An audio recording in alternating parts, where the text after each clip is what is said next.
All right, we live, Pang, we live. Episode 8. What good? I will go with you. Man, you know me, man. I just trying to survive, man. Trying to survive, Everything blessed, everything good, so we here, man. Another episode, man. We got Calvin Pickering on, yeah, man. Yeah, man. I've been googling him, and so it's time to learn some things about him because I'm not in the baseball world like you are. Coming up, that was one of your sports. Them, I was all basketball, but I glad you asked me to be on, so I get to learn a little baseball and gain some more knowledge and meet Mr. Calvin Pickering for the first time and just excited to hear his story. Yeah, man. So this one gonna be interesting, man. It's gonna be interesting. Let me get a quick shout out. I'm gonna shout out everybody real quick. Let me shout out our legends 340.com. Anybody want to purchase any shot, log on to the website, legends 340. We're gonna put the banners up in a little bit. We got Savory Eats LLC out of Orlando by Sheena Fontaine. We got the Good Life Apparel, my boy Nato. Follow on Instagram at Melting Pot Cooking Class. And then also meltingpotcookingclass.com. Yours truly, Andrea. We have Sebone Caribbean Restaurant, Mitra McIntosh. We got the Apollo Legion. And then we have our follow on Instagram, Island Destiny 340, Serenity Braids by Nikki. So yeah, man, but everything is blessed, everything is good. Tegan gonna be Tegan come on momentarily. I stuttering and all kind of stuff. So yeah, but he'll come on soon. Tegan handling his business with Sam's gas station on his side. So hopefully everything works out well. They will come to a conclusion and everything will be good, Pan. What you think? Well, I think that's good. Remember, I was saying last week that I ain't want nothing like to come up where he lose business or whatever the case may be. So because I'm sure he got a family to feed and to take care of. So Yeah. as long as he being accountable for his end, like own up to whatever part he claimed to it, I think it will all come out it will come turn out to be a positive outcome, and it might be good for him, good for Tegan. They might be able to work together in the future to benefit the kids from the Virgin Islands, and that's Yeah. most important for me. I just want to see the more collaboration that we could have, the more success that we could have, contributing to the success for our kids. Yeah, that's true. That's true. You're right about that. You're right about that. So I'm looking for another. I have to shout out another person. I can't. I gotta look for the message, but in time we gonna look for the message. So, um, we good, Pan. So you're not a baseball man, but you're gonna learn some baseball stuff. So that's the thing, man. Baseball was big back in the 80s, 70s, the 60s, the 50s, the 70s, the 80s, and the early 90s before basketball started taking over.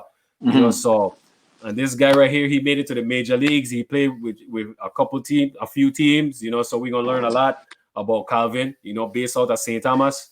So, you know, with further ado, we're gonna welcome Calvin Pickering. Okay, now Welcome. Thanks for Pico. having me, man. I Yeah, cool man. in. Yeah, Thanks man. for having me, man. Man, good evening, good What's evening, going good on, evening. baby? I did, I I cool. did. Good evening. Yeah, Yeah, man. thanks for having me, man. Thanks for having me. I Hey, appreciate yeah, man. It's good. It's good to have you, man. It's good to have you. You're the first rock man on our show live. So, you it. know, yeah, man. I know Nice, Mumba. nice. I know Mumba having goosebumps over there because I know he's a fan. He's Yeah. a Hey. he and you are the baseball man on the panel. So I know he feel like a kid in a Yeah. candy store right now. Yeah, Yeah, man. he Definitely. did his thing too, man. He did his thing too. You know. Bless him, man. Thanks, Yeah, man. bless Thanks him, for man. having me, man. Hey, no Yeah, man. problem. Yeah, man. It's good, man. Just want to give you a Yeah, chance to thanks. share your story, and like, if people, some of our fans, some of the younger fans that are watching today, if people don't know who you be, they're gonna know about you today for sure. Yeah, for sure. Where it all started, you know. Yeah. Where it all started. Well, I There gonna we let go. Mumba take the floor. He gonna, get the first couple questions and get you going. Yeah, for Yeah, sure. man, Pico. So Pico, man, everything blessed. Otherwise, Everything blessed, man. Everything blessed on my side, okay, you know. man. Yeah, You yeah, can't yeah. ask for So nothing better, you know. okay. So we want to do like a timeline where we want to start from the beginning. You know, I read some stuff on you, about you growing up playing baseball. So when was the first time you started playing baseball? Like how old was you? Man, I was about 10 years old. 10 years old, you know. I was playing outside, you know, tennis ball in the streets. You know, I grew up around the field. So, Okay. just playing tennis ball in the streets with my boys, them and stuff like that. And one of the my friend them, Sean, you know, he older dude, and he see me playing, and he's like, look, I gonna go sign you up for Little League. And I said, man, me, I wanna play Little League. He said, no, I gonna sign you up. So, he took me down to Griffith, and he signed me up for Little League, and that's where I started. That's when the dream started happening, you know what I mean? And I just took off from there. Okay, okay. So wait, is Griffith Park is the park next remember when we used to play basketball, we used to stay in a hotel at Winward Passage. Is that With Griffith what Park? pass it? That's Griffith Park, yeah. Okay, that's Griffith Yeah, Park. So that's the you park. play on that basketball court right there. Yeah, I Yeah, we definitely, used to I play. definitely play on that court there. yeah. Yeah, Park definitely, we yeah. are the high school league and everything. I play a little basketball too. It was just basketball and baseball I played. But me, I wasn't as good as Armando. I was just big. I was just big down in the middle trying to grab rebound, and that's it. And then dish it back out. But baseball was Yeah, my yeah. thing, man. You Baseball was my thing. you So. play any interscholastic league basketball like for any school? Nah, I just went just a high school. Okay. Just high school, just high school, and I mean to keep me going, keep me in shape, you know what I'm saying? So that's all it was. It was either, we only had two sports back then, be it football. We didn't have no football, it was football or flag football. It wasn't like Right. how it is now, that tackle, you know what I'm saying? So Right. it was baseball and basketball. So, just to stay in shape, we just play basketball. So that's all it was. But baseball was the first passion and first love. So, I just follow my dream, man. I always wanted to play baseball, and like I said, my boy Sean, and he brother them, Terrence and stuff like that. They signed me up, took me down to Griffith Park at age 10, and my first team was the Pirates, Miss Smith. Everybody had everything, so it was a female coach. You Wow, know what I'm nice. saying? And Miss Smith, that's go back way back then. So we had some good little talent coming up, man. So that's where I started for me. That's a good segue. Like that they had some good talents coming up. Like talk about some of the inspirations that you had that make you want to play baseball. Well, my uncles, everybody know him as biggest. The biggest. You know what I'm saying? And my uncle used to play ball. Both of them, my uncle David and Uncle Pay, used to play ball and stuff like that. So, I used to go watch them all the time. They was just in line of Roberts. I was young, but I used to go watch them all the time. I wanted to, be like them, man, and follow them, man, footstep and stuff, But then also, just being around the game and watching the talent them that come before me, and the way they were playing, and how, and the competition, the competition and stuff like that. So that's what the love of the game started, man, with my grandfather, like I say, and my uncle them. I just wanted to be like them there and just be on the baseball field. Right. Right. Go ahead, Mumba. Okay. So tell us your first I'll tell I was gonna save it for when I do mine, but I'll just say no. I could remember my first baseball practice, my first official baseball practice. And my mother, I was so scared, I was so nervous that my mother dropped me off by the park down west, and I just walked because I was crying. I was crying, and I was nervous. So, talk about your first experience, just your first official baseball practice, because it's totally different playing with your friends in the street and then actually going to an official baseball practice with Miss Smith. Crazy part about it, they weren't, like I say, I was playing street ball. We would have a 3-and-3, you know what I mean, down the hill from the apartment. Like I said, I grew up around the field in the projects. So we would play in the street, and we would have good competition against each other. It would be 3-and-3 or 4-and-4 tennis ball game. And it was like a real game. So, when I used to hit the ball a long way from a young age. So, when like I said, when my boy, he saw the talent that I had, this talent of hitting the ball and playing the game, he was like, man, we're going to go sign you up for Little League. So when I went and signed up for Little League, the first practice, it was just natural. It was just like I was playing in the street, Okay. So to me, it wasn't really, I wasn't nervous. I wasn't nervous because I had all the experience already, just running around the streets and playing. That's how we did tennis ball from 8 o'clock in the morning till time to go home. So, it was competition out there. So when, like I said, the first practice, man, and the field, it was just one of those days, she was a tough coach. It was, she, everybody, was respect, and then her kids, them and stuff, would help out and play with us and stuff like that. But she was a tough coach, man. She wasn't a joke. We were messing around. We had to run. So for like she made sure we were running all over the place and stuff. But the team back in that days, I think, was the Rebels. You know what I mean? They were pretty good. They were pretty stock. So everybody want to be on the Rebels. So that the Pirates were the Pirates. We weren't that good, but we compete. Okay. Go ahead, Pike. You could. So you said the first team that you play on was the Pirates. You back then, did you have any? Did the Pirates have any rival team? Like, what was your biggest rival? And if you have a story about that rival, any good stories from back then? Good question. That's a good question, man. Right, everybody wanted to beat the Rebels.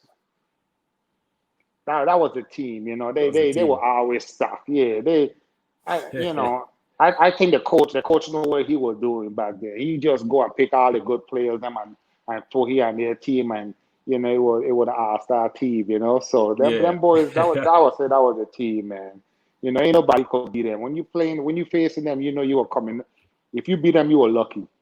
So it was just good competition back then, man. Until it was all-star time, and then we all blend together. So with since the Rebels have so much good players, did it kind of made you better just playing against that stiff competition? Yeah, well, we're the same age. Because, like I said, we came up together. So every year we're the same age, and we all came up all the way up from Little League all the way to Senior League, from Senior League to 21 and over, and then it was, 40 plus, So, the competition was good. We had, like I said, we had a lot of good talent coming up in the islands back then. Some went on to play college ball, and I was the fortunate one to go on, professional ball at the time, but we had some good talent, man, coming up. Okay. So did you make the All-Star team your first year playing Little League? Yeah. Okay. Yeah, man. Yeah, we had a good team, and I was in the West. We had to play the East. It was East versus West, so it was, the East had their team out there and stuff. My cousin and Bukim and them boys out there in the East, and down in the West, it was we had Khalif and Javon, and we had a good squad. So it was always a rival, East versus West, until them man, until we used to start killing them, and then they start stealing my board paper. They think they play. Telling me I can't play no more, because me, they ain't got no paper on me and stuff. Yeah. So you originally born in St. Thomas? Now, I was originally born in Texas. I was born in Texas, but probably a day and I was back in Ireland. My father was in the military. Mm-hmm. My father was in the military. My mother and my father and my mother from St. Thomas. I was originally born in Texas, but I would just pop out the wound there, and I was nothing but Texas. Okay, gotcha. So Yeah. you rep you are Tomian from All the way through. Yeah. So Yeah. we got a question, Pico. Somebody just someone asked, I want to know how much home run he hit over the hospital. Hey, you know what? We used to play pepper with our. Oh, there's so much in the sun. We used to play pepper with our old hospital. You know. Yeah. And I don't even know how many, but plenty. Okay. Plenty. Yeah, Plenty. That's what we Plenty. want here. That subtle brag. yeah, Yeah, plenty. Plenty, man. Oh, good. Bring back memories, listen. yeah, man. Someone said in someone said in the chat, tell Pico his little league team still around and Miss Smith still I guess the GM. So she's still around doing her thing, Yeah. That's you know. right. That's Yeah, man. that's So give a shout legendary, out to man. Miss Smith. Give a shout out to Miss Smith. That's amazing. She's still going strong, still involved with the youth them. So Land, yes. yeah, Yes. years, yeah. My son, a woman, hey, love that woman, man. So Yeah. did you ever play St. Croix during All-Star time? Yeah. So That's when. Go ahead. no, I was going to just ask you like what was that experience like if you remember certain players from St. Croix, that stood out. Yeah, well, we got back then, we had over there in St. Croix, we had JD, Holiday JD, Jason Clark, Yeah. around the same age, Terry, um, Glenn, Byron, all of them boys, we used to go over there all the time, St. Croix, we could never beat them though. We could never beat them, my son. Them boys were coming ready. Coming ready, So, yeah. they're coming ready, man, all the time. So, they had some good players coming out over there, Jeff, JD brother, so, there's some really good players coming out over there, man. And then my cousin Norbert, but he older Okay. than us, so, we used to watch all them boys play, man. But St. Croix was the squad to beat. But we ended up beating them one time and we ended up going Venezuela. That was Was so the Venezuela trip in 1998? no, I think that was I can't mistake, probably in the no, it was in the 90s. I think in 1990, I can't remember what year it was. But we went to What Maracaibo. was Ricky Martin on that team? Ricky Martin, I yeah. was in Venezuela when I was down there. Oh wow. Yeah. Ricky Martin, Man, It small world, was man. That's amazing. it was 98. 98? Yeah, Okay. because it was the same year. It's the same year I moved up here to Jacksonville, and I Oh, remember okay. Dido was on that team too. I'm not sure. I don't know. I'm not. I can't remember who are all in our squad, but I know. I can't. I know it was Maracaibo. We went and we made that one trip down there for sure. But I Yeah, can't know about Ricky Martin and them boys over there. it was definitely Maracaibo because we tried Mm-hmm. to come and see one of your games, but it was a conflict with our practice, so we couldn't make it. Oh, okay. Oh, Yeah, yeah. Good time though. We got beat though, but it was good experience. yeah. I remember. Did I play Cuba? Shit. Ah, I don't remember who It we played. it was somebody that they would say is one of the best teams that were out there that I was Venezuela, playing. I always had. I can't remember who we played. I can't remember who we played, but I can't remember who we played, my son. I was so young ago. Yeah, That was so long ago, it to be definitely honest, was my a long son. time. But I tell you what, man, the experience of going on there and playing against them like Latin country and stuff like that, you know what I mean? We compete, but them boys were on a different level for where we was at too, But we learn a lot from being over there and That's see good. what we're gonna, later on down the road. So Yeah. And that's how you get better. Every situation should always be a learning situation. So Experience, yeah. Yeah, that's true. Yeah. That's true. So as you play Little League and you move on, did you end up you played guessing you played senior league too? 30 to Yeah. 15? 13 to 15. After Little League, went play 13 to 15. Dominate the league. You know what I'm saying? We had, like I said, we were good talent and stuff. We played that. After 13 or 15, end up going up. And about when I was 14, when I turned 14 or 14, 15, it was one day I was in the stadium. That's when 21 and over was going on. And I can't remember who it was, but one of the guys there, I was dominating the 14 and 15. So they was like, man, you think you're good, the Tigana. yeah, They're like, you think you're good, okay. So we come challenging and say, hey, you know what? Why don't you come up here and see if you can play against the big boys? I was about 13, 14 years old there. So I was like, well, if you can challenge me, let's go. Sign me up.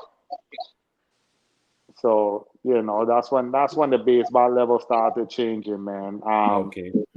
Going up and playing against 21 and over. Yeah, that's tough. At that age. Yeah. Yeah, that's tough. So Piko, what's good, man? Good night to you. Sorry I was late. Doing a little. You're good. You're My good. brother. Love, brother. Mumba. Love Tiga. Big up. bless. Big You're up. good. You're good. Welcome, man. Good. Thanks for having me. Yeah, man. So what high school did you go to? I went to Charlotte Mali. Okay. Did they have a baseball team? No, we only had softball. Oh wow. We only had softball, so I will play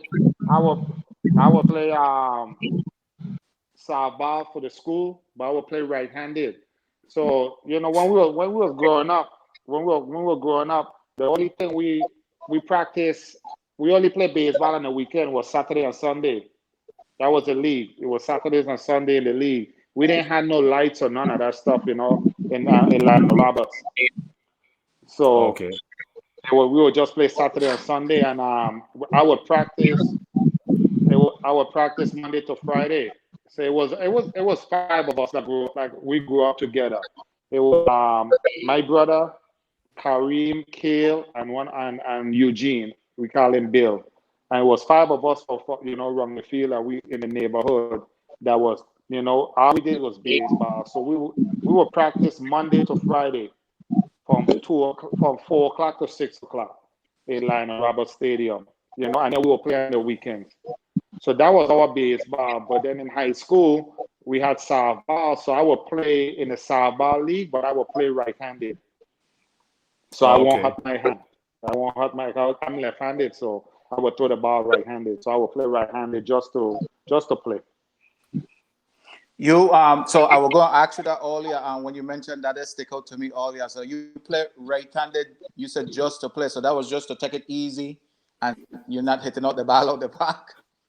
No. I would throw right, because when you throwing a softball and then going and throwing a baseball, at the time you can get hurt. I'm saying that's what they used to talk a lot.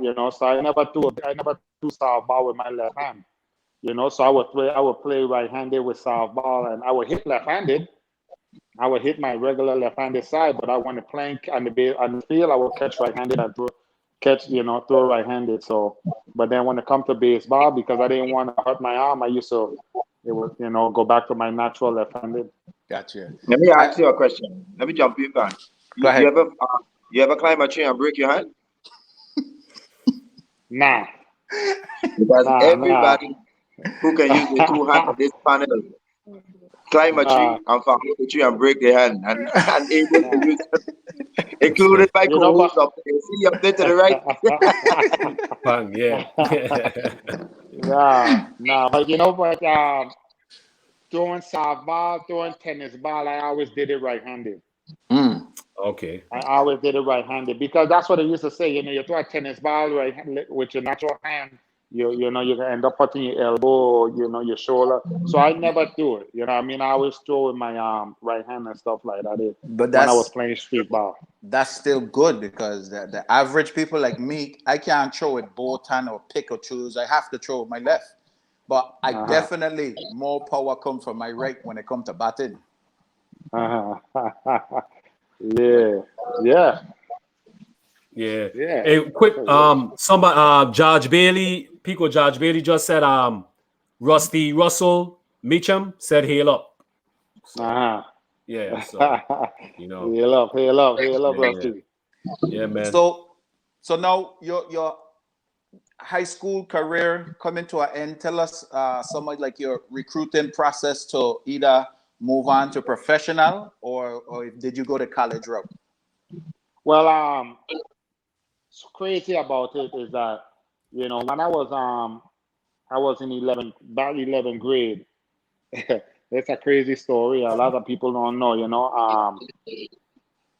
Back home, you know, I was, you know, my just playing in Lionel Roberts and competing at that level against 21 and over. Man, like I say, you know, I used to practice so much because I wanted to be like certain players back home. We had a guy named Elgin Basso, and he went to Jackson State. So and it was Basso, it was Robbie, you know, that Lion team. It was their team was I think they were the Lions, or you know what I mean. And you know, it was Robbie Smiles, and you know, his brother Eugene. That man used to run the team, so that was that man team. So that man was stacked. You know, that man had all the best players. That man used to bring professional players like Midget Cummins and dudes from the States that play professional baseball to compete against us. That's how big the league was. Wow. You know, they used to import players so they could win the championship. You know? Sound like Hoyas. Yeah. For basketball. Yeah.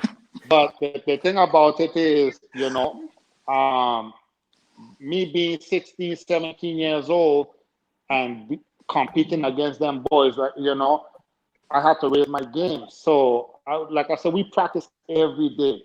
And when they would bring these guys from the States to compete against us, you know, I was, like I said, around 15, 16 years old, and these dudes used to come down. Robbie was the name of the island. Everybody wanted to be like Robbie.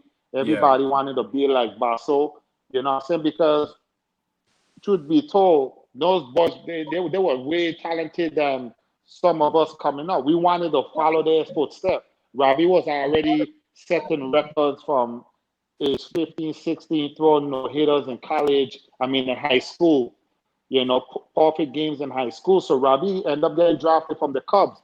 And then we had Midget Cummins from St. Croix. And we had my cousin Norbert Pickering from St. Croix, you know. Okay. And they will come over to St. Thomas and play with them boys.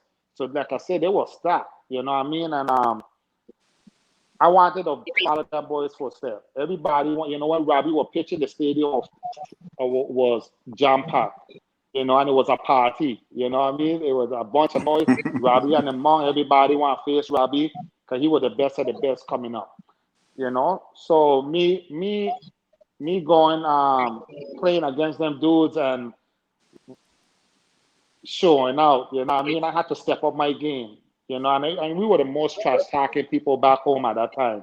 You know, you can't play in that era and not talk shit. You know what I mean? Excuse language, you know. But you know, it's either you step up to the plate or they're gonna run you out the stadium. So we used, you know, when I left St. Thomas from playing against those dudes, my level of baseball was on another level. You know, I was like, man, it's time for me to go. You know, my last two at bat in St. Thomas was home run. And if anybody ever plays in Lionel Roberts Stadium, my last home run landed in the graveyard behind the field. Dead center field. My last hit and my last swing was a dead line drive straight center field and landed in the graveyard 450 feet. You know, or something like that. Well, 440, it was 440 dead center field. So then I don't know, you could add another wherever else behind that. That's why it landed. So after that at bat, I went home and actually went to an All-Star game and a dude, a friend of ours, Kelly said, look, you need to leave the island. You know, you need to leave the island. I'll buy you a plane ticket because it's time for you to go. You got nothing to prove here. Right. So I said, you know what, you're right. So I left the All-Star game from out of Al Bean. I went straight to my mother and I said, hey, Ma, if you really want me to make it to the major league, I have to leave now. You know, I have to, we last mambo. But I say we have to leave now. So the next day, my aunt was visiting. My aunt she was in Tampa. She lived in Tampa. She was visiting, and she said, "Well, ask your aunt." So I called my aunt and I said, "Auntie, you know I talented in baseball. If I want to make it to the big leagues, I need to leave." So she said, "You want to go?" So she called her husband. Her husband said, "Bring him." So she next day I got a plane ticket and we was off to Tampa, Florida. Oh wow. So I left for my senior year. And I went to high school in Tampa. And that's when everything took off, you know. That's when everything took off.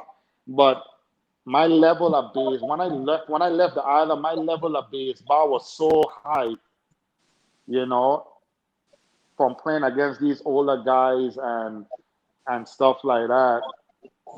To go back to my age level of high school, I was on a different level. I was on a way different level because the knowledge that I got from back home, you know, my coaches, started with Miss Smith, and then my uncle taking over. My uncle Ari, rest in peace. You know, he passed away. You know, and then Wang Zhou Fraser, you know, those guys, being around them, Wang Zhou was a baseball whiz, you know. He teach us the game. He preached the game to us. I remember we would go to his house and he would sit down and he would break the game down to us. At 14, 15 years old, he would break the game down to us. You know, he was playing 40 plus, so he would like, y'all come to us. So it was like, he teach us this word I take to this day, and I teach my son and stuff like that.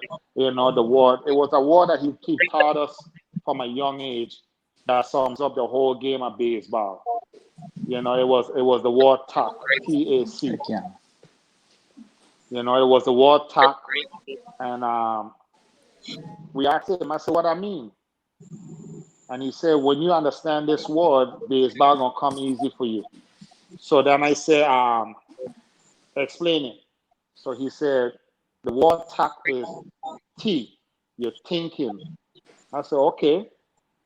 I said, "Okay, what's A?" He like anticipating. I said, "Okay," and then concentrating. And I was like, "That's it?" I said, "That's it?" He said, "Yeah." I said, "Okay." So he broke it down to me. He said, "What do you do? What are you doing on the baseball field before anything happens? You're thinking." I said, "Okay." And then I said, "And then what's the next thing? You anticipating that ball gonna be hit to you. So when that ball hit to you, you already know where you're going with the baseball before it even happens." Yeah. And then the last thing is catching the ball. I said, "Wow, that's it?" He said, "That's it." So I took that 3-letter word. I took that all the way to the major leagues. I was always one step ahead of my opponent. So when you think you have me beat, I already had you beat. You know, before I even step in the box. So when I went to Tampa for my senior year, and everybody was on the field, I was watching everybody do the thing. And I went to my coach, and he was like, you know, I was like, "Hey, coach, I'm here to play baseball." And he was like, baseball. He was like, yeah. He was like, no, you need to play football. I said, I ain't no football player. You know, I was, you know, 6'3", 6'3", you know, 280. You know what I mean? You know, Yeah. he was like, you football player? I said, I don't play football. We don't play football in the islands. He like, where you from? I said, I'm from the Virgin Islands, St. Thomas, Virgin Islands. He was like, well, we want you on the football team. I said, nah, I'm a baseball player. When is the next practice? So I went out to the practice and stuff, and I went out there. They put me in the last group. You know, they didn't know who I was. So they're like, okay, you're going to go in the last group. You're going to do everything in the last group. He said, we have a senior first base, you know, because I tell him I play first base and outfield. He said, well, we have a senior first base that had a great season the year before, and he deserved to play. I said, well, good. He do deserve to play if he had a great year. You know, I said, I play the outfield. I don't have a problem playing the outfield. So he said, okay, go to the outfield. I went to the outfield. Boom. I'm watching these guys play, and I'm just thinking to myself, man, my level is it ain't close. So he called me in the last group to do batting practice. Everybody That's a like, wrap. who's this kid? Who's this kid? And the first swing I took, my boy. First swing I took, my son, all of them, boy, everybody drop everything and look around and say, what the? Like, you know, like who this boy is. Yeah. Wow. You know, who this boy is. You know, I was 17 at the time, and they were like, who this boy is. And I was like, you know, my coach was like, come here, son. You know, where you from? I said, I'm from St. Thomas, Virgin Islands. I here to play baseball. When is the next practice? The next 6 pitches, I hit it on a school. He said, well, tomorrow is practice. I'll see you tomorrow. I said, yes, you will. That was it. That was a wrap. It was a wrap. Man, that's Bullet. amazing, bro. That's amazing. That's Let me crazy. ask you, can I ask It you was a a wrap. question? Yeah. Let me ask you a Yeah. question. In terms of training, when you were in St. Thomas and when you transitioned to the States, how was it in terms of the physical training, the time? Did you have to adjust? Because you know we have something called crucial time. How was your adjustment? Well, the crazy part about it is that growing up back home, my uncle, like I said, rest in peace, he would pick us up at 6 o'clock in the morning. Every morning, 6 o'clock in the morning, Monday to Friday, 6 o'clock in the morning, and then he would take us down to Corwin Terrace Park. We will go down to Corwin Terrace Park and we will practice for 2, 3, 4 hours.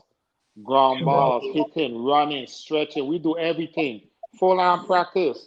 And then after practice, we thinking we finish. Right? We thinking we finish. And then he will say, we're going to the beach. We're gonna go swim. We're gonna go swimming. Right? I was young at this time. I was 13, 14 at this time, you know, and I'm like, man, uncle, you crazy, man. We tired. We want to go home. He said, no, we're gonna go swim. Right now, you could go relax in the water and you could play football in the sand and play tennis ball and whatever you want to play in the sand.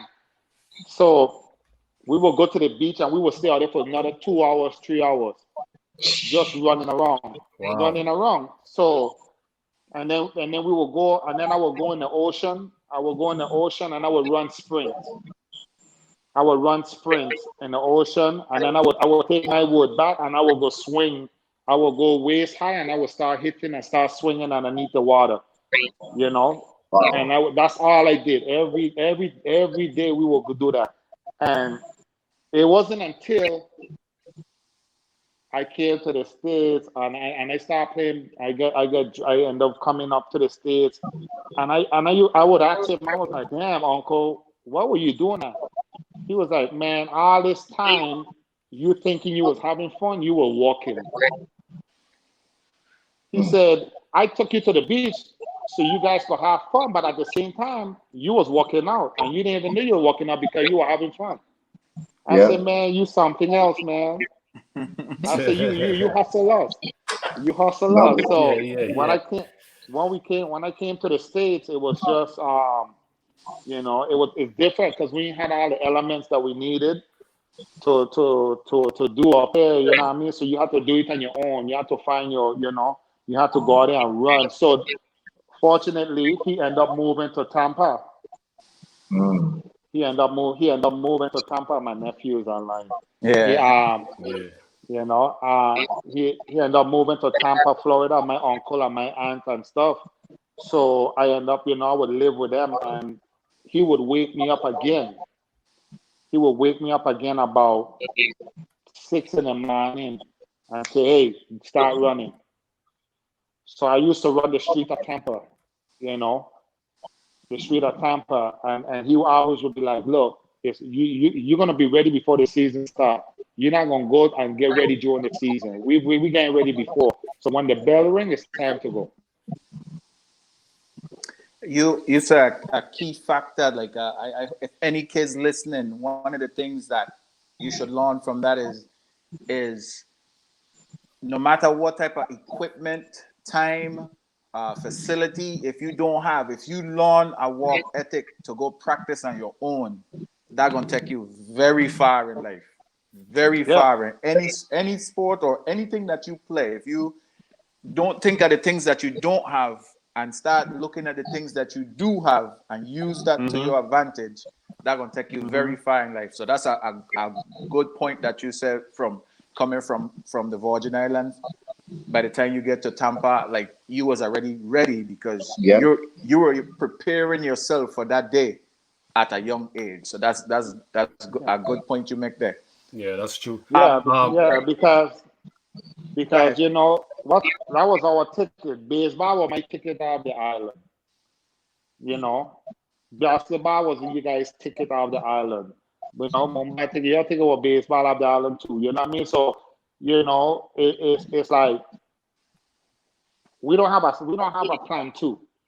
You know what I mean? It was this and that's it. So my mindset was I had one goal and one goal only.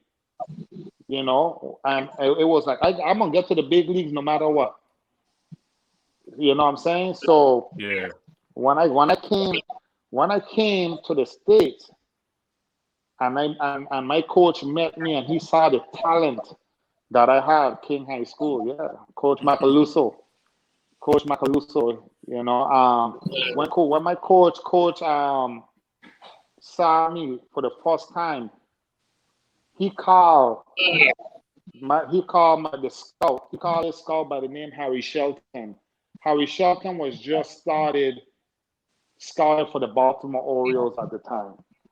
Now we're gonna go back a little bit. When I was back in the islands, the LA Dodgers came, right? The LA Dodgers came and scouted me. And then I got a letter from the Toronto Blue Jays at age 15. So in my mind, I thought those two teams was gonna be either one of those teams was gonna sign me. I was like, I'm on the radar now. Okay. So I'm thinking Toronto Blue Jays or the LA Dodgers gonna sign me. Well, that ain't happened. you know, um, my I came up to Tampa and my coach saw the talent. Once he saw me swing the bat for the first time, he ended up calling this scout by the name of Harry Shelton. He told Harry Shelton, my coach was been coaching for about 50 something years. And he called Harry and he said, Harry, I'm gonna put my job on the line. I don't care if you ever come back to this school and scout another player, but you need to see this kid. I have never seen a talent like this that came through my school. Now we had Derek Bell, we had Ty Griffin, we had a few other guys that came through my high school, King High School in Tampa. So these guys was already in the big leagues. Tyrone Woods, those guys was already established. But he said, I had these guys, but I have never seen a talent like this. So I'm begging you to come see it. And if you don't like this kid, you don't have to come back to the school. So he put his job on the line, and that was, everything was written after that. My coach, he ended up, getting me into four All-Star games in the state of Florida. I represented the state of Florida in my senior year. I don't think anyone has ever done that. Leaving the island and playing 1 year high school ball in the States and representing the state of Florida, make three All-Star teams and dominated, and then getting drafted right out of the chute. And the guy took a gamble. He took a gamble, and I remember him coming into my aunt Lois and house and begging me to sign because the plan for me was to go to University of Florida. So I went to University of Florida to check out the school. I was got a scholarship to go there, and this guy bid me. He was like, "Yo, this is the time we don't have anybody in the organization, and you need a sign, And I was like, man. And I turned to my aunt. I said, Auntie, my goal is to get to the big leagues. My goal is to get to the big leagues. I just want to play major league ball. And she's like, well, nephew, that's what you want to do? Take it. And we signed a contract right there. Wow. Wow. So I end up turning down that scholarship. That's the only thing I regret in my whole life. Oh, wow. That's going back to school. That's big of you to say that because. Sorry, Tom. What school? University of Florida Gators. Oh, Florida. Okay, I missed it. Yeah. So I got two questions for you from the audience who in the live watching. Laverne Saro asks, who was a tough guy for you to face coming up playing ball? Back home? Yeah, back home. We have some good pitchers back home. Everybody wanted to face Robbie. Robbie was the man. Robbie, man, Robbie was the dude. But we had some good pitchers. We had Casey Hendricks. Casey Hendricks was, got drafted by the Dodgers. So we had some guys that, played professional ball in St. Thomas before I got drafted. Yeah. Robbie. We had Roy Hodge. Roy Hodge outfielder. He was with the Baltimore Orioles. So me facing, we had some good pitchers back home, man. But they couldn't get me out though. They couldn't get me out. Yeah, I like to see the hospital. I like to see the hospital roof. They know. So I got one more question, and then I'll turn it over to one of the guests, one of the hosts here. Growing up, who was your favorite baseball player in the major league and your favorite major league team? Growing up, my favorite player, I wanted to be like Rafael Palmeiro. Oh wow, that's another Rafael Palmeiro. To this day, that's my favorite player. That's my idol. And I got a story for you.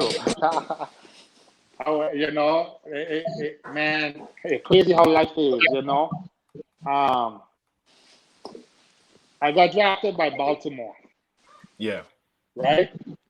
I got drafted by Baltimore, and I'm thinking to myself, damn it, I thought I was going to go with the Toronto Blue Jays. So I'm telling you, when I got the letter, I went to Foot Locker over there by McDonald. What's the name? Went over and buy Foot Locker, and I buy me a Toronto Blue Jays. How about Toronto get out? Man, I ain't lie to you, boy. I thought I was going to get drafted by the Blue Jays. So I had all the Blue Jays gears, and then I got drafted by Baltimore. And the first thing came into my mind, like, who the hell is with Baltimore? I don't know nobody from Baltimore.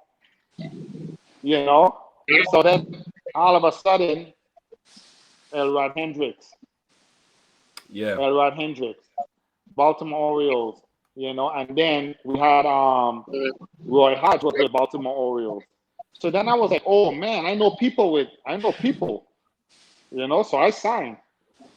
Well, when I was 15 years old, Elrod Hendricks, I came to the back home with Lee May, and he hosted a clinic in Lionel Roberts Stadium, and I had an old glove, an old beat up glove, and he was like, "What position you play, son?" And I was like, "First base," and he was like, "Man, with this glove, I didn't have no first baseman. My mom didn't have no money." So it will hand me down. You know what I'm saying? Yeah. So I didn't hit. I had a glove and a bat. That's it. That's all I needed. I didn't need nothing else. So, long story short, man, Elrod Hendricks made a phone call. You know, Rafael Palmeiro. I always wanted to be like him. I study him. You know, it's not like now, like how you can watch a video, watching him. I just watch him on TV, and I just love the way he was playing when he was way back with the Chicago Cubs. Yeah. So that was my guy. Him and Dave Martinez. Okay, Dave And Martinez, yep. and Elrod Hendricks made a phone call. I was 15 years old. Elrod Hendricks made a phone call, and he called Rafael, and he said, Rafi, I need a first baseman. I have a kid back in the Virgin Islands that need a first baseman. He said, okay, Ellie. He sent Elrod Hendricks, got the mitt, sent it down to the Virgin Islands. Elrod Hendricks' son, Ellie Jr., brought it to me. Fast forward, got drafted. Right? Fast forward, got drafted. Got drafted 1995, 1990, 1998. My first year professional ball, I hit it. My first year professional ball out of high school, I hit 500 in the league. Wow. Right? Right out the chute.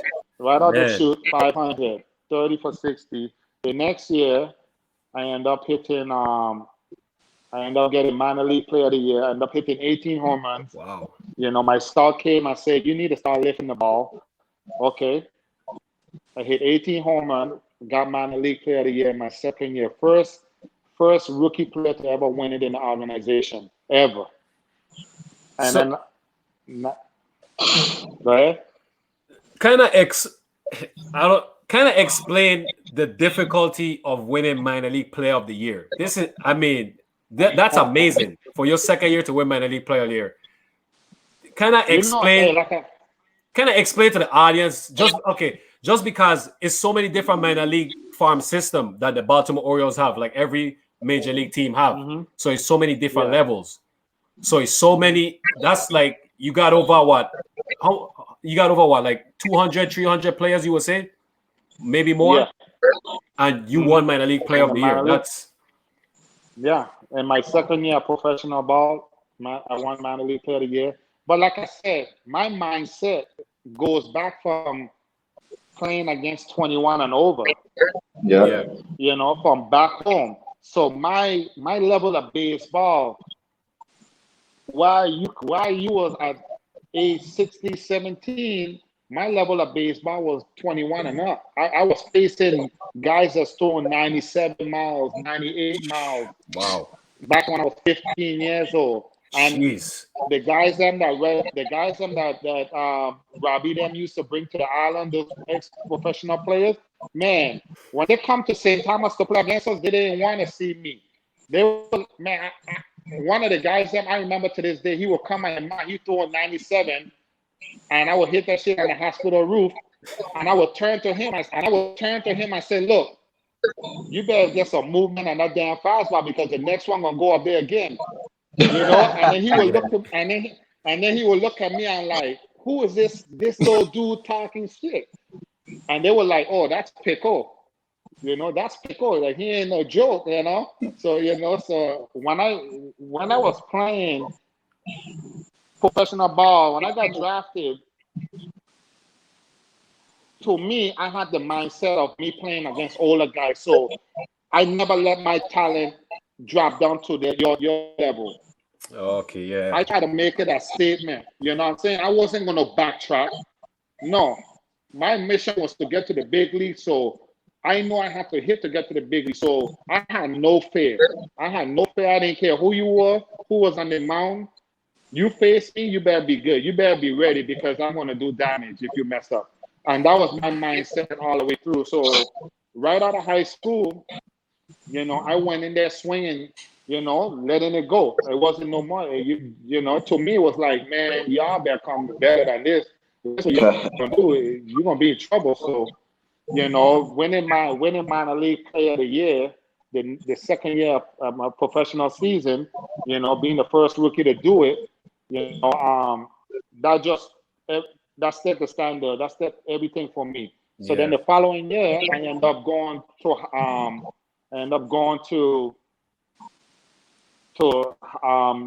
low A, and I end up hitting 29. So I went from 18 to 29. I always set goals.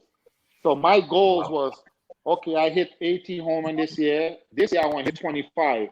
Once I hit 25, everything after 25 was a bonus. To me, it was a bonus. It was like, okay, I wasn't going to settle for 25. Once I hit my goal, it was free for all now. I didn't care what happened after that. So if I hit another 10, yeah, but I was setting myself up that, okay, I ended up hitting 29 that year. So the next year? The next year, I end up skipping a level. I end up skipping high A, and I'm going straight to double A. Well, I hit 29 the year before. Well, I can't hit 29 again. I put myself in a position. I gotta do better. I end up almost winning the Triple Crown that year. I hit 31. Wow. I hit 31, and that's when I got called up to the big league. So yeah. So 3 years after that. 3 years after getting signed, 1995, I got signed. 1998, I made my major league debut, and that's when I end up going. That's when we go back to that first base mitt, when I got invited to major league spring training, and I walk into the club out of Elrod Hendricks and Elrod Hendricks said, "Pitt, come in. I want to introduce you to someone." Well, I was like, "Who?" So he walked over and he's like, "Rafi." He said, Rafael Palmeiro, sitting right there. He said, "Rafi, you remember that first base mitt? You remember that first base mitt you gave me for that little kid back in the Virgin Islands?" He said, "Yeah." He said, "This is right here." Wow. Rafi I'm getting goosebumps right look. now. That's crazy. That's amazing. Rafael Palmeiro. Yeah, but you gave me goosebumps for that. Yeah. That's amazing, man. Wow. Yeah. So let me ask you a serious question. When you finish. Go ahead. Yeah. So then he see me and Rafi turn around and he like, "Ellie, he ain't goddamn little, you know. He ain't what we talking about little, you know." So then, you know, I'm my locker was right in the middle of Rafael Palmeiro and Kyle Ripken. Man. Wow. Oh, Kyle Ripken too? Crazy. What? Shit, man. You know, you said a funny name. I'm gonna tell you one of my stories, right? I don't want to change the topic, but Kyle Ripken. Go ahead. He set the major league record. So a day I was sick. I was playing basketball in college. I was telling coach, "Look, man, I don't think I can practice today. I feel like I get the flu and stuff like that." And he told me if I ever heard the story of a man named Wally Pitt. And I told him I don't know who's Wally Pitt. He said, Wally Pitt used to play for the Baltimore Orioles, right? So I said, okay, what I got to do with me being sick? I sick. So he was like, one day Wally Pitt went to his coach and said, "Coach, I don't feel like I play today because I coming up with a cold." So the coach said, "Okay, that's all right, sit." He said, "Kyle Ripken, get in there and play."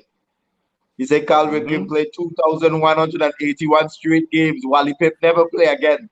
So you can go and be Never play again. That's true. That's a famous crazy. story, man. Yeah. It is because I tell everybody that day. But I tell them, what's the name? That story been around for years. So I don't know if he was with Baltimore or he was with the Yankees, because I heard it with the Yankees too. The same thing, boy. I'll tell you, man. So, you know, I was like, wow, you know what I mean? But yeah. Can't be sick, my son. You can't be sick in sports class. Somebody wants you. Yeah, it's true. Wally Pitt. It's true.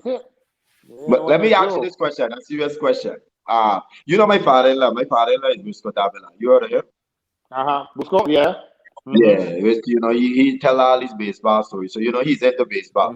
So one of his thing is when the steroids thing came about with like your boy Rafi and Canseco and all these guys, he always used to tell me that they had a guy who admitted that he took all the steroids in the world and he only had 5 home runs. So he don't know what the hell these people talking about.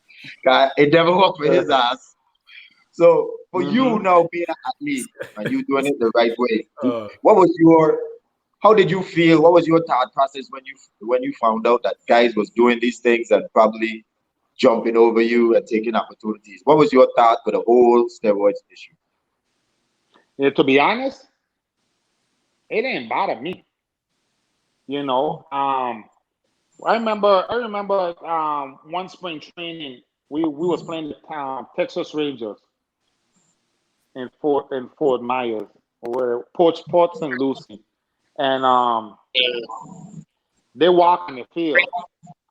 Man, we turn around and I was like, "Who the hell we playing?" Like they look like they got their Van Diesel and shit. You know, these some big ass boys, like, you know. I'm like, who are we playing? Are we playing baseball or football? You know, but you know what, man? Honestly, that been in the game way before that shit came out, man. It wasn't even back then. It wasn't even illegal. You know, it wasn't illegal. I mean, it was like it wasn't nothing saying that you couldn't do it, and there was guys that taking it. But me personally, to me it was like I was already big and strong, and I knew my talent. I knew I could hit. You know, and if the other person had to do what he had to do to get an advantage or get bigger and stronger, so be it. At the end of the day, you have to hit the baseball. Now, if you're talented enough to hit the baseball, you still got to hit it out the park. it's true. You know, That's you true. still got to hit. You know, so to me, at that time, it didn't bother me because I didn't have to take it.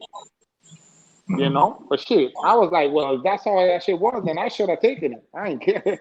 You know, but I didn't. To me, I don't really get into it. I didn't care about it. I think that what happened is that when they started doing all the testing and stuff, and then it was obvious. You know what I'm saying?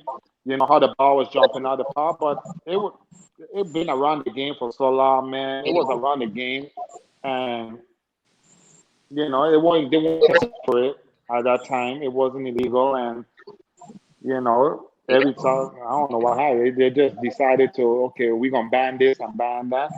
I think that if that just came out and say, you know, they got caught with it or they got tested positive, hey, you know what? I tested positive, I did it, and it's a wash.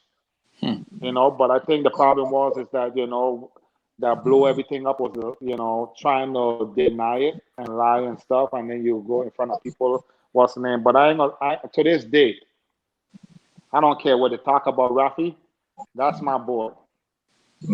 That's my boy. Rafi in my eyes, I don't care if he did it or he didn't do it. I don't care. You know what I'm saying? Because it don't change the way I feel about him or think about him.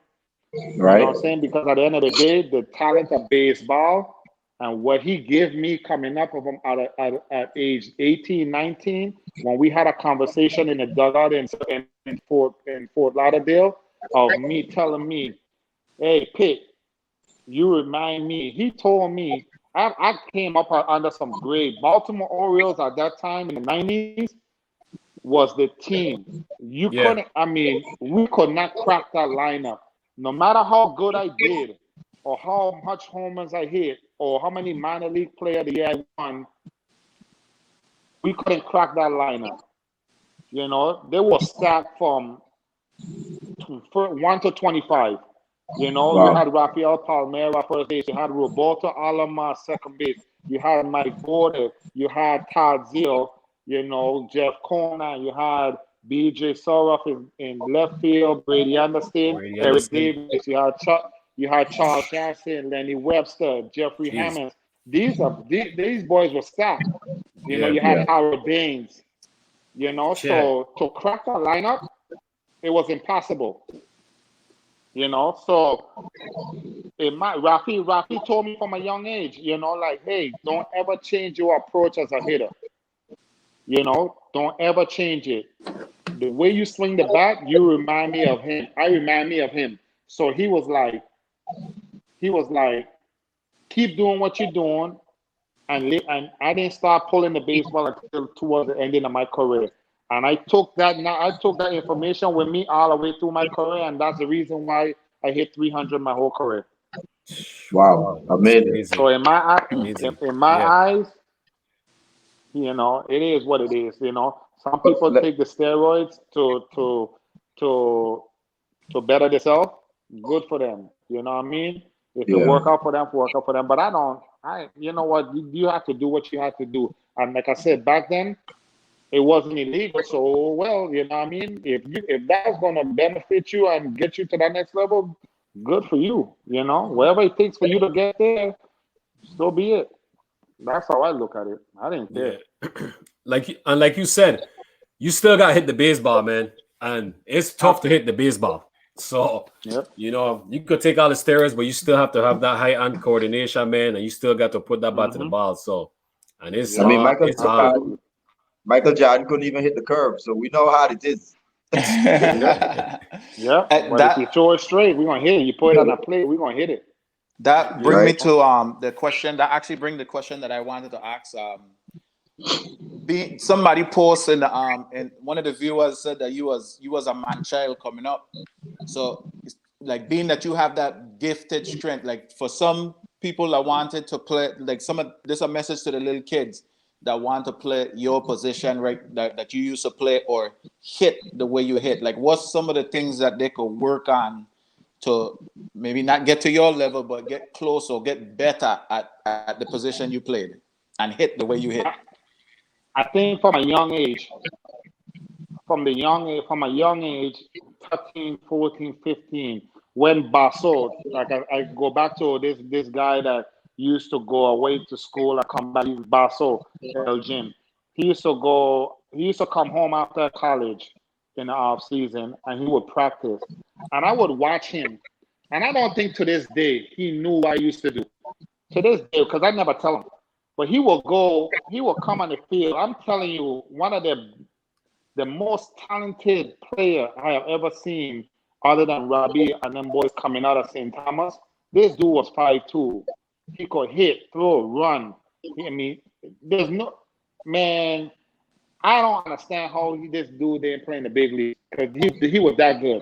He would come to the islands and he would take ground balls.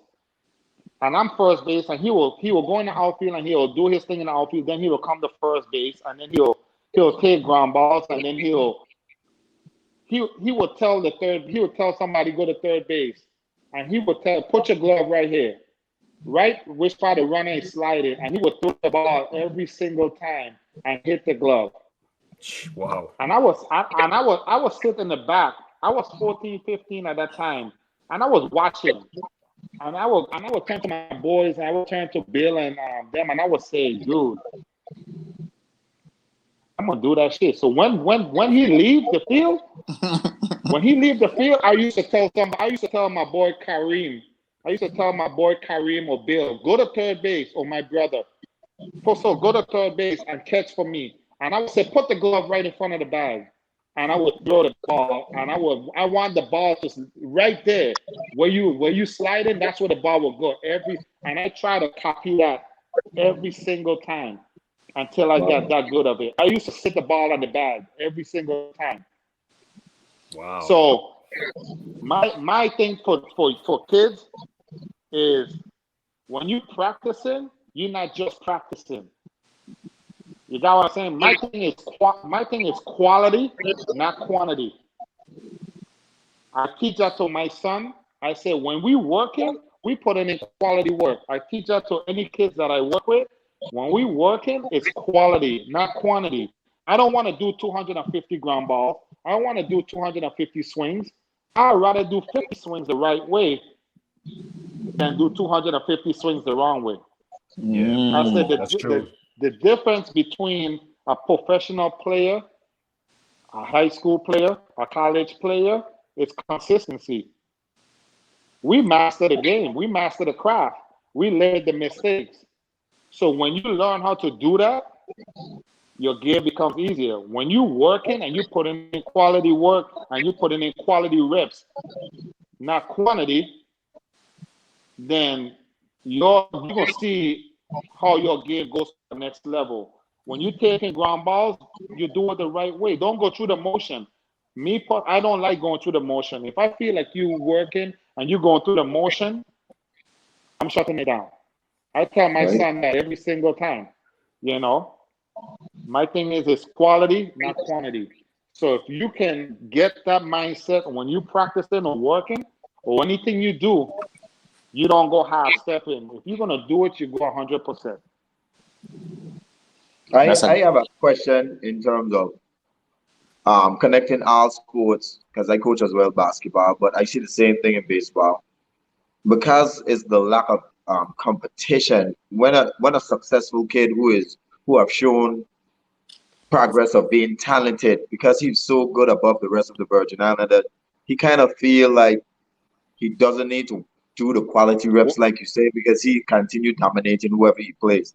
But we as coaches, we are not preparing him to beat St. Croix, St.Thomas, and all the rest local players around. We understand he's going to face different beasts out there.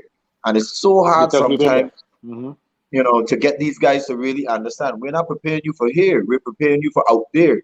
Like, what is some of your tools in terms of really getting through that message? Because it's so hard to hit that message when these guys are so successful doing wrong things. Push. Don't settle. Don't settle. I'm a coach. If you messing up, you wasting my time. If you're not taking it serious, we packing it up and we going home. That's all. That's me.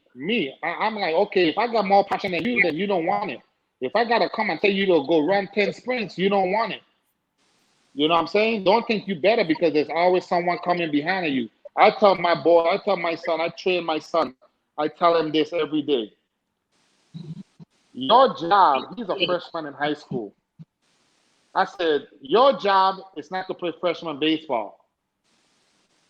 I don't go to the field. I don't go to the field. I don't talk to none of his coaches. I don't know none of them. I said, the way you work is going to speak for itself.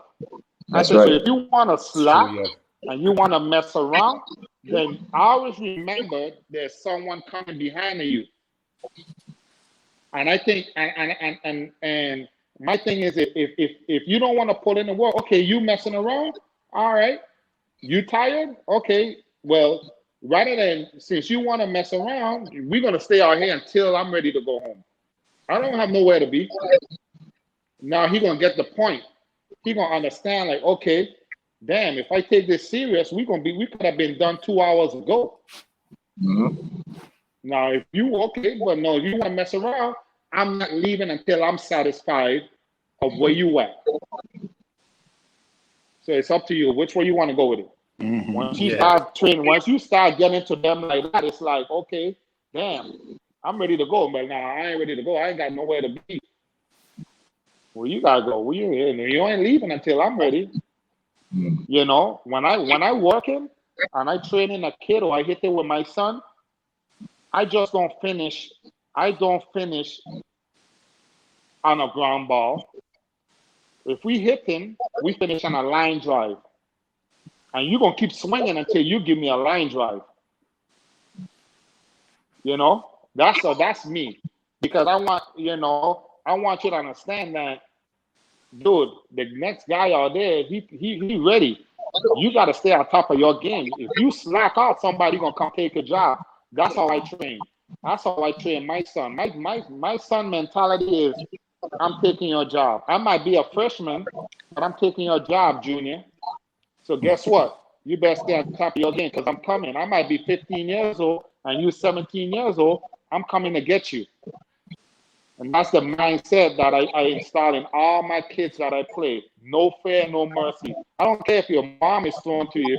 If your mom have the guts to go out there and throw you a baseball in the mouth, she better know how to catch the ball because I want you to hit it down the throat. Sorry. And then you tell her, sorry, I love you, mom, after. But that's the mentality this week is Father's Day week. Don't worry. Happy Father's Day. You know what I'm saying? No, Yeah. So that's how you get through to them. You're absolutely right, man. That's it. I think that's important. That discipline, that work ethic, and that attitude where you trying to be the best, you coming for everybody's spot. and that's the way. That's the that's the great players mentality, and that's how it always should be. Especially if you want to be a professional athlete, that's the mindset you have to succeed. And get to where you want to be. And I tell them, I take them back to my roots. I take them back to where I'm from. I tell them, look, I'm from an island. That's only 30 square miles. I say, if I could make it from an island that's 30 square miles, growing up in the project, growing up along the field, and you can make it. I said, but you got to be hungry. You got to want it. If I want it more than you, then you don't want it. Yeah, that's true. And that's how I get to my boys, them, and that's how I train my son. You know what I'm saying? When he step on the field, it's go time. We don't get ready during the season. We get ready during the off season. So when the bell ring, it's go time. There ain't no more messing around. So love it. that's a good message. For some of the viewers that haven't Googled you yet or haven't heard your story or followed you on your come up, like name some of the major league teams that you played for. Well, I got drafted by the Baltimore Orioles. Made my major league debut with the Baltimore Orioles. After that, I ended up getting traded to Cincinnati Reds, and then from Cincinnati, I went to the Boston Red Sox, back to Cincinnati Reds, and then Seattle Mariners, and then I finished my career with the Kansas City Royals. Can I jump in and ask a question real quick, Pete? Sorry, just one quick question. Go ahead. You said Cincinnati Reds. I know they had a big controversy with the owner. What was that like? Were you there? Like, what was that about? You wasn't there. I was only there for a week. Oh, okay. I was only there for a week, man. But I'm gonna tell you what, that was the best week ever. That was the best. What was that ever, story man. really about? What was really because we hear the external, you being in the major league, you understand what was really happening. What was that about? With the Reds? With the owner for the Cincinnati Reds. Yeah, I don't even know. To be honest, I don't even know what was going on with that. I wasn't there that long. I wasn't even following it. Like I said, I got traded from Baltimore, went over there for a week, played, and ended up getting traded to Boston Red Sox. Rule 5 from Boston. Yeah, with Boston. The main line of the story was they were saying she was racist and she was treating the players very badly and she was running it like it's a plantation. I mean, she was in the news. It was crazy. Oh, nah, I never heard of it. I never heard of it. When I was there, like I said, I was there with that's when I met Ken Griffey Jr. for the first time and his dad. Say Griffey Senior and stuff like that. I mean, it was the best week ever. I was a little bummed out that I ended up going to Boston, but it is what it is. But I love Boston. Don't get me wrong; it worked out for me. So I love Boston. So it was all good. Yeah. Were you there in Boston? Were you there for any of the championship years? No, actually, I missed that. I ended up getting in 2001. I ended up going over there. I ended up getting hurt, and then was it 2001?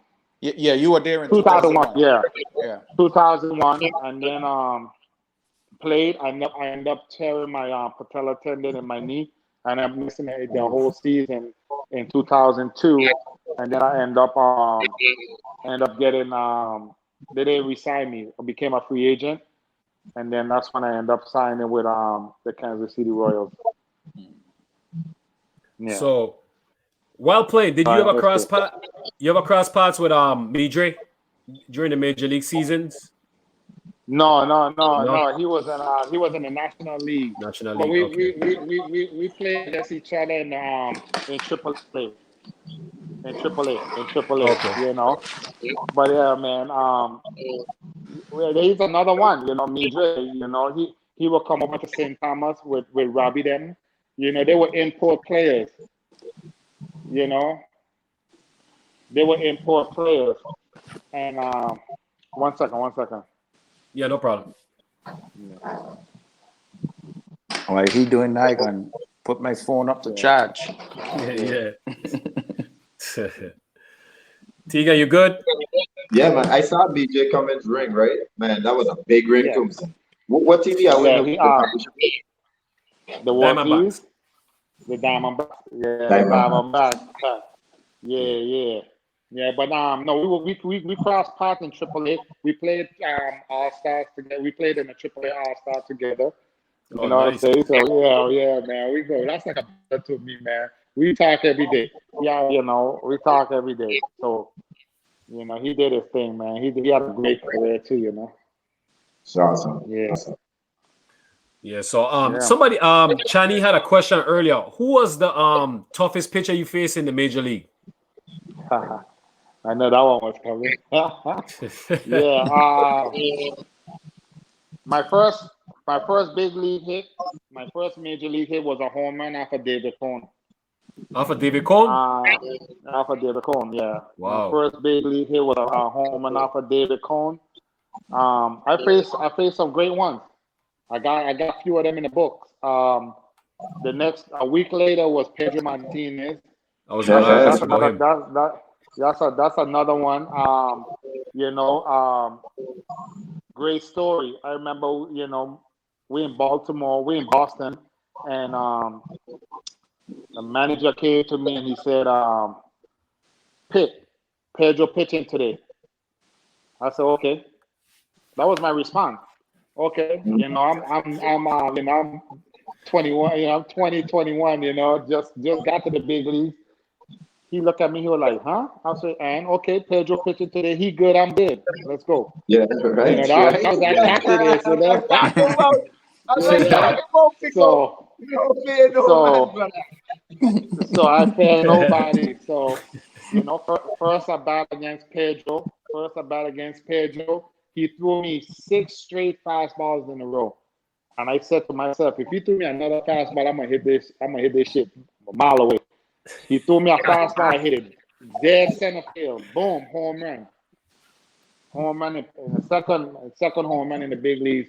A week later, off of Pedro. So wow. the next at bat,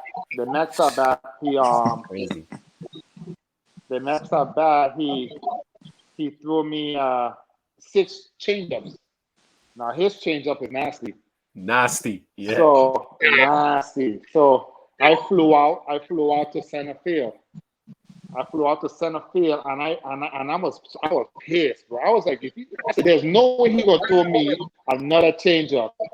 And he did it. And I freaking missed the pitch. And I ran him back to the dugout. And he stopped me. He said, "Pick." I said, "What's up?" He said, "You showed me you could hit my fastball. I wanted to see if you could hit my changeup."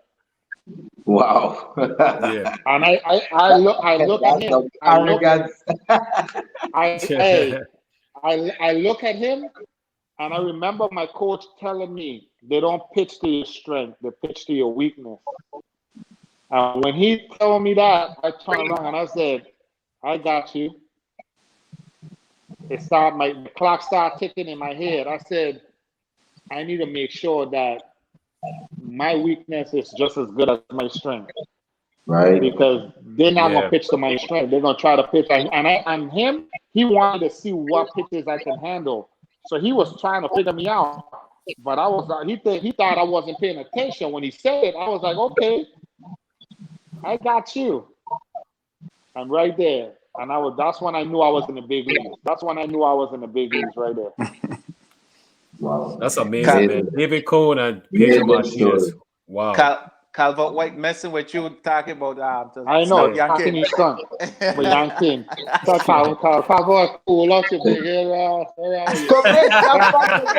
Yeah. We're commissioner about baseball. You don't know about baseball. Yeah. Calvert White. That's another talented one where we come up together, man. We come up together. Yes. He was a very good basketball player. A lot of people don't know that.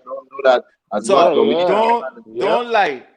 I used to use Calvert to bat with to play baseball, right? I used to hold you by your ankle limb and He's skinny, right? Yeah, he's soft food. Calvert, you'll get your chance to rebuttal, Calvert. You'll get your chance to rebuttal, Calvert. We're going to get you on, Calvert. You'll get your chance to rebuttal. As a host of this show, Mumba, please don't forget I work for Sports Park and Recreation. Please, it's my boss. Be gentle. Yeah. Calvert, you're going to get your opportunity to talk to Pang and to talk to Piko too. Calvert is my boy, man. Calvert is one man that used to make our national team trips like the best. That's one man. That's a good dude, Great man. leader. Big up He was Calvert, a man. great leader. Yeah. Good dude, Calvert, man. We had some good time, man. Yeah, I tell you what, my son, like I said, there were a lot of talent back home, man. A lot of talent, Yeah. my son. Then Calvert, Bukim, Khalif was another one, man. Eugene, Bill, you know. My son, we had some Javon, we got Bundung, man, hell of a catcher. My son, we had some talent back home, man. You know, Good. I was Yeah, just, a lot of you know, talent. I was just the fortunate one for my island, you know. But people probably don't realize or know that Elrod Hendricks and Al McBean, it was 30 years before someone from St. Thomas make it to the major league, and I was the one to be the first one after 30 years. Wow. Yeah, so blessed, man. I blessed, you know what I mean? But bless and pump like your chest for that one there, man. That's a big feat definitely, right there. man. Yeah, that's 30 years. That one there. 30 years, and I was the one to make it, but there was a lot more talented players than I was coming up. I was just fortunate. Good, man. That's good to hear. Yeah, In some of my travels, I've gained some good close friends, some friends that become like my kid's godfather, and so like name in your travels through the major league, name some of the players that like to this day you could call on some of these men and count and like you gain friendship and with some of the major league players for the baseball head them to see some of the players that you close with from the major leagues. Man, Midre. I talk to Midre every day, probably 2 or 3 times a day. First thing in the morning before I go to work. We talk every day. I got my boy, another boy, Jesse Garcia. He is one of the ones. Me personally, I think he coming up was probably, in my eyes, the second base player I ever played with, close to Roberto Alomar. Wow. That's how good this dude was. I mean, his talent was unreal. Like, I have never seen a kid that would turn double plays and threw the ball to my chest without looking at me. That's how good he was. That's great. Eugene, I got Jerry Harrison Jr., one of my biggest man, Harold Baines, Hall of Famer. Harold Baines, he took me under his wing when I got called up to the Baltimore Orioles. He took me under his wings. I still keep in contact with quite a few guys, man. A lot of the guys them and stuff, players that I came up with and played with, Torrey Hunter. We stay in contact with quite a few guys, man. I stay in contact with quite a few guys. That's good, man. That's good. Yeah, that's good. That's good. And that's how you make good connection in terms of the future. Because if anyone is coming through the pipeline, a guy like you can easily just make a call. But all the kids them need to understand they need that work ethic and that discipline to really get to that level. Yeah, you have to want it, man. You have to want it. You know what I'm saying? You have to set your mind and focus on your craft and focus on your dreams. You know what I'm saying? Follow your heart. You know what I mean? Like I always say, the only person that can stop you is yourself. That's true. You're the only one. Ain't nobody, you in control of your destiny. If you don't want it that bad, then it's all you. But man, I can't want it more than you. I can't want it more than you. You give me goosebumps. If I want it more than you, then I hope people are really listening to you because as one of the things I learned as a basketball player and a professional in the young stages, I thought I was playing against like the Carlos Arroyo, the Barrera, the Iverson, and stuff like that.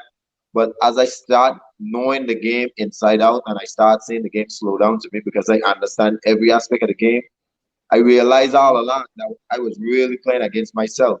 I was just able to control myself, doing the things that I can do well, and winning and losing is it's gonna take care of itself. But I had to play against myself, being confident, knowing what I can do, knowing what I can't do, and in terms of limiting my mistakes. And once you get a grip of that, trust me, you step on the court so confident. It don't matter who you play, because you playing that game in your head, and it's all about you. So what you're saying is giving me goosebumps, because it just shows all sport is really the same. It's on you. You just have to have that belief in yourself. Yeah, believe it. Now, that's the first thing. That's the first thing I tell. No matter what sport you play, I was telling a kid earlier today. I told him, I said, no matter what you do, when you step on the field, and I try to the same thing I tell my son. When he step on the field, there's a presence. When you step on the field, you don't need to say nothing. But the way you walk on the field, the way you carry yourself on the field, there's a presence. People see it from a mile away. Who's that kid? Look out, just the way you stand on the field alone could say, I'm gonna keep an eye on him. Right. Just the way you move on the field, people be like, this dude have a little swag in him. But like I always said, there's a difference of cockiness and confidence. There's a difference. When you confident, you could do that. When you cocky, you could just walk out there and try to be like, oh yeah, I'm the shit. But then actions speak louder than the word. But when you put in quality work, you have the right to walk on the field with that cocky and confidence. Because if you don't have it, then you don't need to be all it. Right.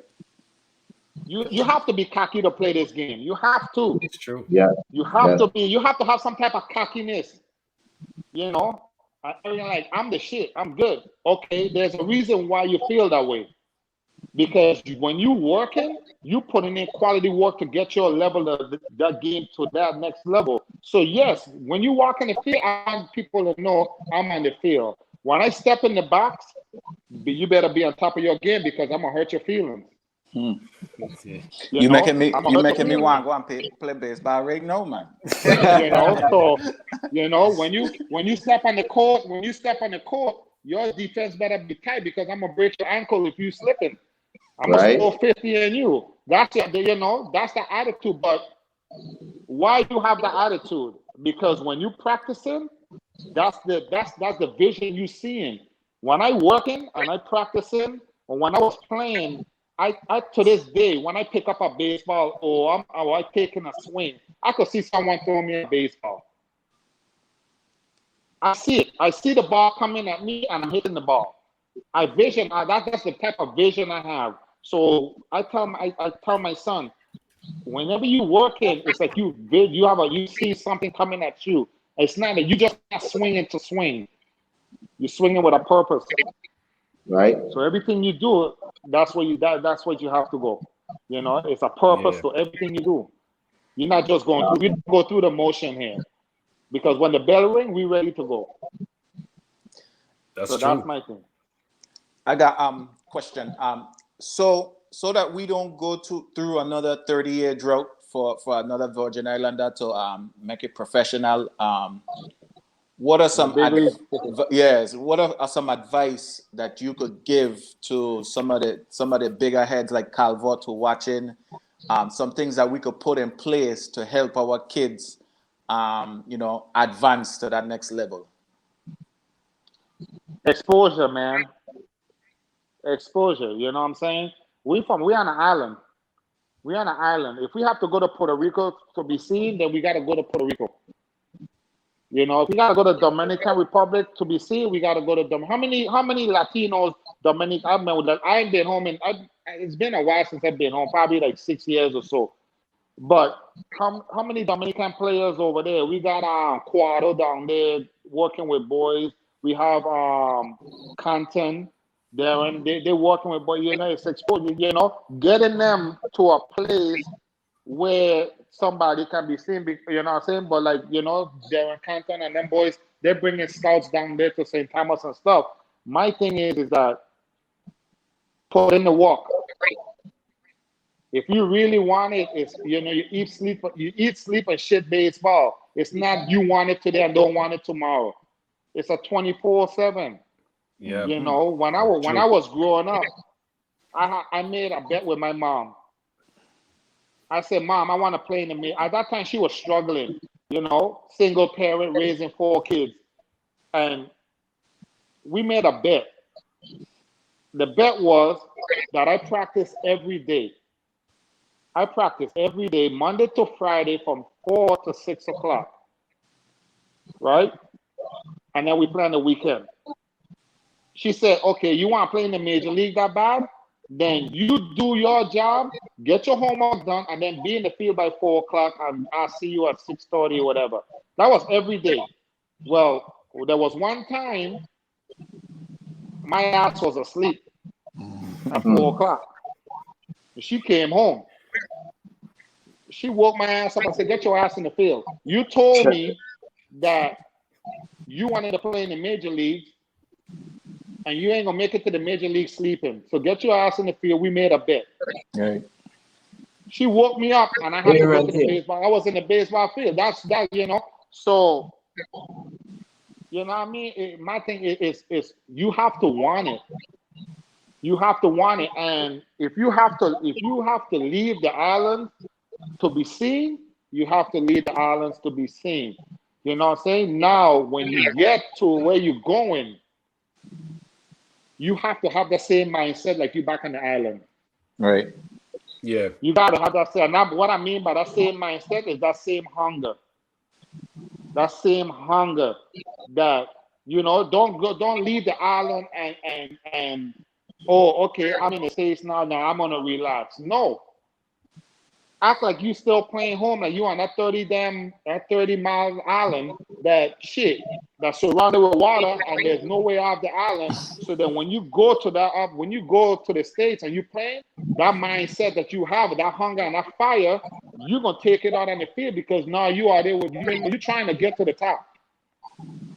I'm not gonna don't drop your level of baseball to match what's up there, because if you practicing at a higher level in the islands, then you need to stay there and keep going. Right. No mercy, no fear.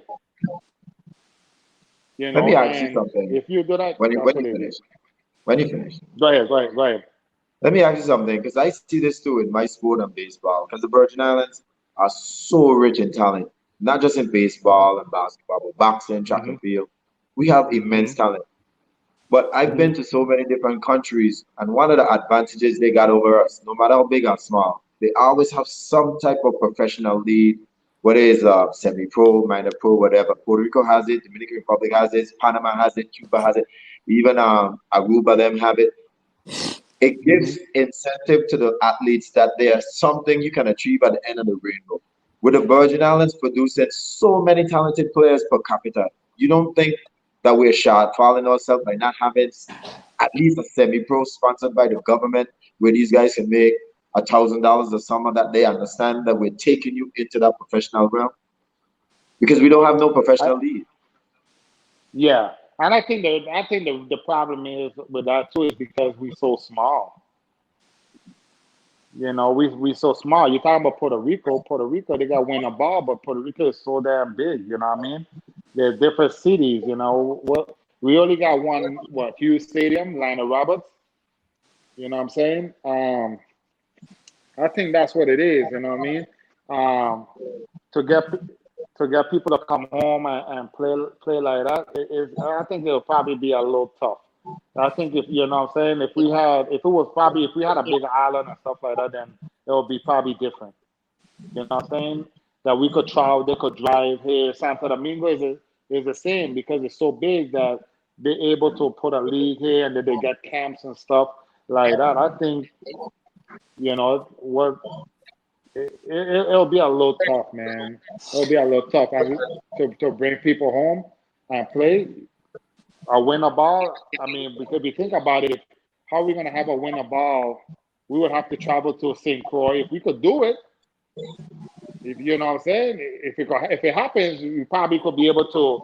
If we could connect ourselves with Puerto Rico League, I was That's just what about to would be I say. was good. gonna ask you that. That's what I was gonna say too. RECR, I was or gonna say the even same If thing. we could connect to Puerto Rico, that would be ideal. One in St. Croix, one in St. Thomas, one in Puerto Rico. Yep. You know, and then the Puerto Rico could connect with that, then it could work. So Then it would work. instead of having the league in the Virgin Islands, you could have like two teams from the two professional teams from the Virgin Islands. Team, Gotcha. yep. And Yeah. then playing in the winter ball in Puerto Rico. You know what I'm saying? And And they then could they'll travel over there. actually And then they could travel do the thing. too. Yeah. Yep. Yeah. Exactly. Basketball, baseball. You know? Yeah. Yeah, I think that would help.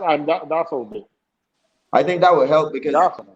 so many talented players, but only few will get chosen. But we all know that there's a lot more talented players probably could have get a chance, but they only gonna choose like the top three. So if we had something like that, more of the kids that would stay in the game and pursue a professional career. Absolutely. Yep, because now they're not just being on St. Thomas or St. Croix, you know what I'm saying? They're going over there to Puerto Rico, Dominican Republic, and then they're seeing how they're doing it over there. So now they're playing against that type of level baseball, you know, and it would benefit if that would work. We'll have a lot more damn players coming out. Right. It would be easier to do it through Puerto Rico. Since we're American, because that's it's U.S. territory. And plus we're so close. We're Right. so close, you Yeah. know. Yeah. 20 Is the same minutes. is the state with baseball. You know, you have the Winter League, you have Puerto Rico, the Dominican Republic, Venezuela, Mexico, and sometimes Cuba. It would be nice if the Virgin Islands had a team too, you know. Mm-hmm. You know, so Yeah. and then it would be real nice. So, you know, I think that'd be the best bet. That route, you know. That song, that is something good too. I was just thinking about that.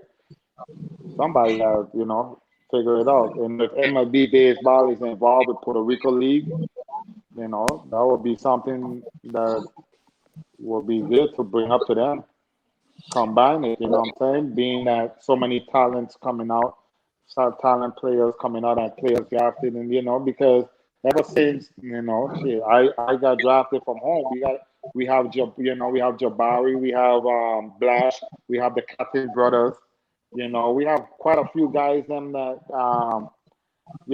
playing at that next level. I know Jabari is in Japan, balling, doing his thing over there, killing them over there.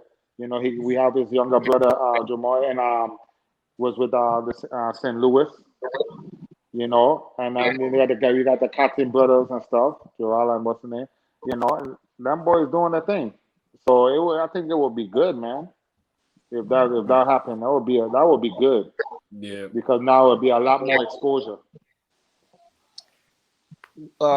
Without having too much opportunities and having to go out there, like other than the two biggest supporters or the two biggest probably inspiration to get you to the next level, being your mother and your aunt for giving you the opportunity to move up to Tampa to her.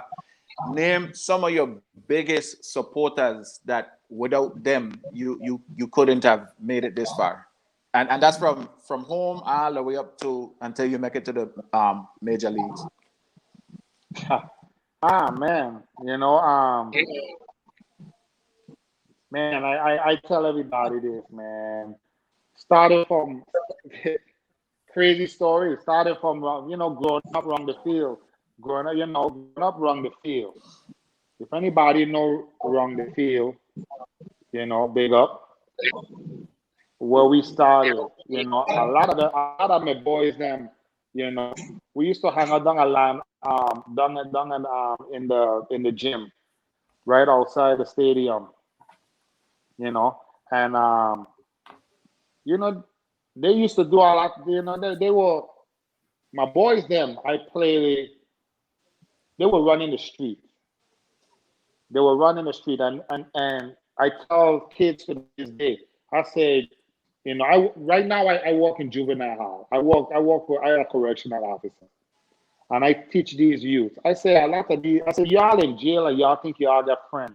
I said, and y'all doing all this dumb stuff. I said, but they're not really your friends. I said, they're your friends when you're out, but they're not your friends. And I explained to them because I spread my baseball life with them because if I could change one, I could change a lot. And I Right. tell them, I said, my boys, them that I grew up back home, was probably some of the roughest gangsters or, you know, running the street. I said, but to this day, I consider them my friend. And they asked me why. I said, because they knew how talented I was in baseball, and they never let me hang out on the corner for too long. They would be like, Yeah. Pick, that's yours right there. That baseball field is your life. This is ours, that's yours. You can hang here for 5, 10 minutes, but you gotta go back in the baseball field. You know? Mm. Don't used to hang out down on the basketball court. So my aunt, my aunt Bevy, my aunt Bevy, um, my aunt Mildred, my grandmother, my grandfather before he passed, rest in peace. Yeah. Rest in peace, Those are man. my biggest supports, man. Those are my biggest support, growing up back home. My uncle Addy, he was probably the biggest man to believe in me and push me all the way. You know what I'm saying? You know, coming up. So, and then I'm a boys them back home. I'm a boys them, that I played with and stuff like that, man. You know, just to hear their story. And one of the biggest fans, man, I ain't gonna lie to you. I remember back in 2004 in Kansas City, I walked into the stadium and I got a letter. I got a letter from one person. I ain't gonna lie to you, that shit put tears in my eyes because it was from Robbie. Oh wow. It was from Robbie. At this time, Robbie was in jail. Yeah. Robbie was in jail doing a life sentence. Mm. And I got a letter. I went and checked my mail. I got all these fans, letters coming from different fans. And all of a sudden, I got a letter from Roberto Smiles.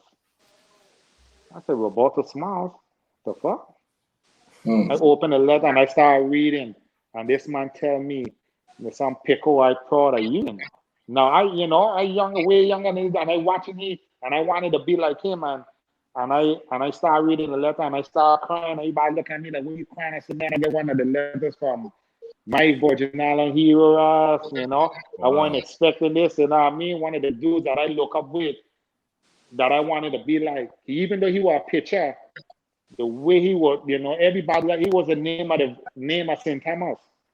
So Yeah. when I got that letter, my son, I was like, Jack. Shit, I gotta go play baseball now, But the first thing he said, man, I watch you, your first big league, you were a home run. And I fucking jump around, and I would jump around the kitchen in the jail, making all these noise, and people looking at me like I crazy. He It's like I was amazing. your biggest fan. And so man, like I tell you, boy, I bless, man. I just bless, that all the support I have from back home and stuff like that, man. You know. You It's It's know just what? like amazing. now it's time for me to get home. I tell CJ we need to plan something and go home. Yeah, We need yeah, to that's go true. home. I tell them That's we need to true. go But home. let You me know say one thing why? about sorry, Pam. Let me say Go ahead. okay. I always like to cut you off, Pam. So let me go. Go ahead. Let me say one thing because I don't Go forget. ahead. I actually had a chance to meet Robbie when he was Mm-hmm. over here in Pickering when he was in the prison, and he was doing Mm-hmm. so many amazing things in the prison, like having Mm-hmm. guys like myself coming in there play basketball for the inmates and stuff like that. And I just Mm-hmm. sat down with him one day and we just rhyme and reason, and he would start telling me some of the stuff and some of the things that he would wish he had done better. Man, this Mm-hmm. man is just the perfect man right now in terms of the Virgin Islands to talk to some of our youths them out there who are Exactly. doing really One. fun play. Ah, I mean, he has the perfect message. I was so moved by him that whenever he would call, man. man, I would, man, this guy, we need to utilize him in the Virgin Islands, especially with some of the problems we have in, because his Talking, message is hey. powerful. His message is, we ain't even gonna get into that story, last. Yeah. We ain't gonna get into that story. We gonna Yeah, leave that we'll leave that story where alone. it But be. No, man, but he was just Yeah, but he you was know what I just mean. such a But powerful story. the information, yes, the information that he could spread to these youth man. I hope these youth man take what he's saying because he lived the both sides. He lived on both sides. yeah. You know what I'm saying? And the struggle for he was real. The Right? struggle for he was real, my son. You know what I mean? And unfortunately, we always dream what if that would have been a what friggin' moment because to be honest, he probably would have been if his ass was still playing ball, he probably would have been in the Hall of Fame. That's how good he was, man. So good he was, yeah. Wow. Dude Amazing. was 16, dude was 16 years old throwing 99 miles and shit. Crazy. You crazy? Pang, I know you got a question. I want to say this real quick. I'm in the process of trying to get Robbie on. Somebody contact me and it was like, hey, Robbie's out, etc. etc. So we trying to get him on the show. So hopefully that works out, so that'd be pretty good. So he could kind of, send some good messages out to the youth. If he's listening, tell him That's Kevin Tegan Shepherd is the host. I want you out, Robbie. Come on a little bit. yeah, You got a yeah. message. The same message you tell me. We need to let these people know. These youths need to understand what's this real thing is all about because there's just too much gunplay right now in the Virgin Islands. I hate it. All He we trying to hate it. talk, We don't like speak regular. this foolishness. Somebody say try to speak regular. Who that be? That's Sound like a cowboy. a Richard L. Clendenin. Richard L. Richie, Yeah. man. Clendenin, that's Richie, my go hold boy. your big ass. Clendenin. Richie. Hey, Kelvin. Richie, what good? Your brother said hail up too, Kelvin. Oh, my Kelvin brother said hail up. Poso. I love you, my boy. I'm gonna hit you later. Yeah. Pang, you had a question, right, Pang? No, I didn't have no drafted question. too. Oh, okay. I didn't have no question. My thing was just something funny. I never understand famous people are always said it to get fan mail. Like how people will get you address to send you mail. Like I never understand. To this day, I can't tell you. No, it's true, man. I can't tell you, Mister. I can't tell you either.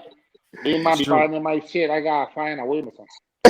You know how they be finding me, yeah. That's I crazy. never understand that. To this day, I be getting stuff in the mail. Me know how they get it, but they getting it. Yeah, call him for us. Call him for us. Somebody post that in a Facebook message. So call him for we like that. Yeah, man. That's a Richie. Richie said he gonna call Ravi for us. Yeah, Richie, please do us that favor. Do us that favor, please. Do us that favor. We appreciate it. Richie Cled did it. Yeah, man. That's my boys, man. That's my boys. And my boys, we grew up together playing ball. Yeah. But yeah, man, that's what it is, man. That's what it's about. So go ahead, Mama. No, you got Pang. So I know you say you coaching now, like tell some of the people who not close to you and don't know where you are right now and just give them a little background of what you into this current day. Right now I'm working corrections. So, I work corrections and I work in juvenile, work there with juvenile correction. And then on my day off, coaching. Baseball is my life, you know what I mean? But just trying to be a positive role model to these youths, man, and try to spread the knowledge. And then my son is up and coming. He just turned 15. He turned 15, shortstop, hit left-handed. Talented, very talented kid, man. And he loved the game. He's gonna be better than me, so we'll see. Yeah, that's good. He's gonna be better than me. He got some big shoes to fill. But I tell him, I said, you know what? You don't have nothing to prove to me. You got it and do you. But deep down inside, he's gonna be something special, man. He's gonna be something good. Yeah, he's gonna be something good. So I had this question for you. How was that transition like? Retiring from baseball, going into the real world. because you played in the major league, so and that's the life. That's the life. Mm-hmm. And then now, Mm-hmm. transitioning to the real world. How was that like to you? Difficult. I ain't gonna lie to you, difficult because you play baseball your whole life. Yeah. You play baseball your whole life, and that's how you know. You know what I'm saying? So, like I said, my biggest regret, I think was not going back to school. I had a great career. But I think that it would have probably been a lot more easier if I went back to get my education. You know what I'm saying? Yeah. So, coming into the real world, it's like, whoa, you know what I'm saying? Like, damn, you're not going to the baseball field and doing something you love to do. Now you got to, you all day, you got to hustle, you got to grind.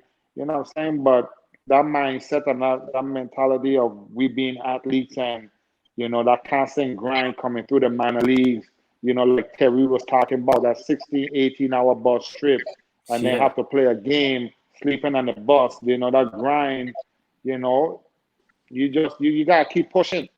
Right. You know what I'm saying? You gotta keep pushing and you'll get a break. If you really want it, you'll get a break. And I was blessed and fortunate to get the job I got. And I love, like I said, it's something that I love doing because I could be that. I always been a positive role model to youths and stuff. And just if I could help one of these little knuckleheads that's in jail and stuff, make a change, and I did my job. Yeah, that's good, man. That's good. And let me speak on I'm gonna time in a little bit because I also play a little professional. I want to brag a little bit, Hmm. but Yeah. Pico ain't gonna tell you the truth, but I know reality. The paycheck is a little different too, Pico. You make a lot more Yeah. money than me, but I was making $8,900 a week, right? So it was easy for me to go to the club and just spend $1,000, Yeah. Throw $1,500. money Yeah, away, nothing. being stupid. Because Yeah. next week I'm gonna make it back. But now Make I it get in back. the real Yeah. world and I work in 2 Yeah. weeks and I see $500 on my check. I'm Yeah. like, what the hell is Yeah. this? Hey, yeah. What the hell is this? And Come then on, my guy, but give me yeah. some more money, brother. This is crazy. Yeah. I'm It's like, crazy. Reality hit it. But I think for me, why it was for a long time being difficult. You know what I'm saying? Because you go from making all this money, and like you said, you were making stupid money back then, and money coming from here, money coming from there, and you just blowing it. You know what I'm saying? Because tomorrow you're gonna get it back. You're gonna get it back tomorrow. And or 2 weeks from now, shit. You know what I'm saying? it's It crazy. was I see my stupid. sister It was laughing stupid. there, fam. That's my sister, right? Yeah, that was your Yeah, that was sister. your Yeah. sister Because I laughing. Yeah. remember the Yeah. first day, right? She Uh laughing because I arrived in Iran. I remember the first day. And normally huh. they pay us like 30% up front. So the first week Hmm. I arrived in Iran, the man came to my hotel room and give me like 80 G's, right? So I got Hmm. 80 G's. So I'm like, damn, I got 8 stacks of these things Gone. right now. So I put all of these things around my brief and I took and all over my bed, a bunch of hundreds, and I took a picture and Hmm. I sent it to my sister and I was like, I can sleep in these money tonight. I got 80 stacks. And Yeah. that's why Yeah. she laughed. Yeah. Yeah. Yeah. I doing that That's type of stuff. hilarious. Yeah, and just hey, but for real though, for real, man. And I think the humbling part for me, it's like be growing up back home. Growing up back home, it's like for me it was like, yeah, it's hard, but I'm an island boy. As an island boy. I mean, I don't Right. need much to be satisfied. You know Right. what Yeah. I'm saying? And that I think that's how I look at stuff. You know what I mean? I don't need the fancy shit like I used to have back in the days, or doing the dumb stuff and going here and wasting money and blowing money and going. Back then you walk into a store, you ain't looking at no price tag. Yeah, I remember I used to Exactly. buy games and shit, broke the shit, and then go back to the store the same day and buy it again. Mm. Doing that stuff. So now I teach I teach my son and stuff. My thing is now is, do you want it or you need it? Yeah. You That's know, do you important. want it or you need it? Because if you want it, if you don't need it, you're wasting your money. So, I try to teach him the value now. Back then, I didn't have that guidance. Back then, it was just like, we going clubbing, we going to the store and we spending, you know what I mean? I remember one time I bought a car. And it was me and my wife and my son. We was going to Vegas, and we was trying to pass a Mack truck, right? We were trying to pass a Mack truck, and that shit was going too damn slow. I ain't gonna lie to you, my boy. I had the fucking car for 2 days. We got back from Vegas. I drove that shit straight back to the dealership and got me a Hemi. I swear to God. Drove it straight back to the dealership and got a Hemi the next 2 days later. That's the type of stuff I was doing back in the days. Now we got older, we got wise. So I try to tell my youth, man, like, hey, man, do you need it or you just want it? Because if you want it, I'm not buying it. I try to That's what a lot teach of them the people value don't know, because right? As the money goes up, for some reason you find stupid things to buy. I had over 120 pair of sneakers, Pang will tell you, and 50 pair of the same blue jeans. Why would you need 50 blue jeans? And we wear the same one. We wear the same one 2 days in a row like shit. It was crazy. We wear the same one. They wear the tags and shit, and yeah. But You just had money to spend. You just didn't know what to do with your money. Thank God I didn't catch know what to myself. do with it. I've been in my house and I was like, oh God, thank you, Jesus. You knocked me in my head myself. But damn, we were just wasting money because it was just there. Wasting. Yeah. So, now we live and we working and it's a different ball game, because the bills doesn't stop coming, Right. You're making the same, what's the name, Unfortunately, I wasn't able to, I came up a little short. I walked away from the game too young, I but I had to, I did what I had to do, you know what I mean, at that time. But, like I said, I don't regret it, you know what I'm saying? It is what it is for right now, man. I'm blessed, Right. I'm still here spreading the knowledge, you know what I'm saying, and doing what I love to do. What's one of the go ahead, Pan. Go ahead, well, for you to say you walk away from the game too early, we have a Christine Tran said she said you are a great role model and a mentor to the boys. So yeah, that's one of yeah. Go ahead. Yeah, that's one of the kids I was talking about earlier today about stepping in the field.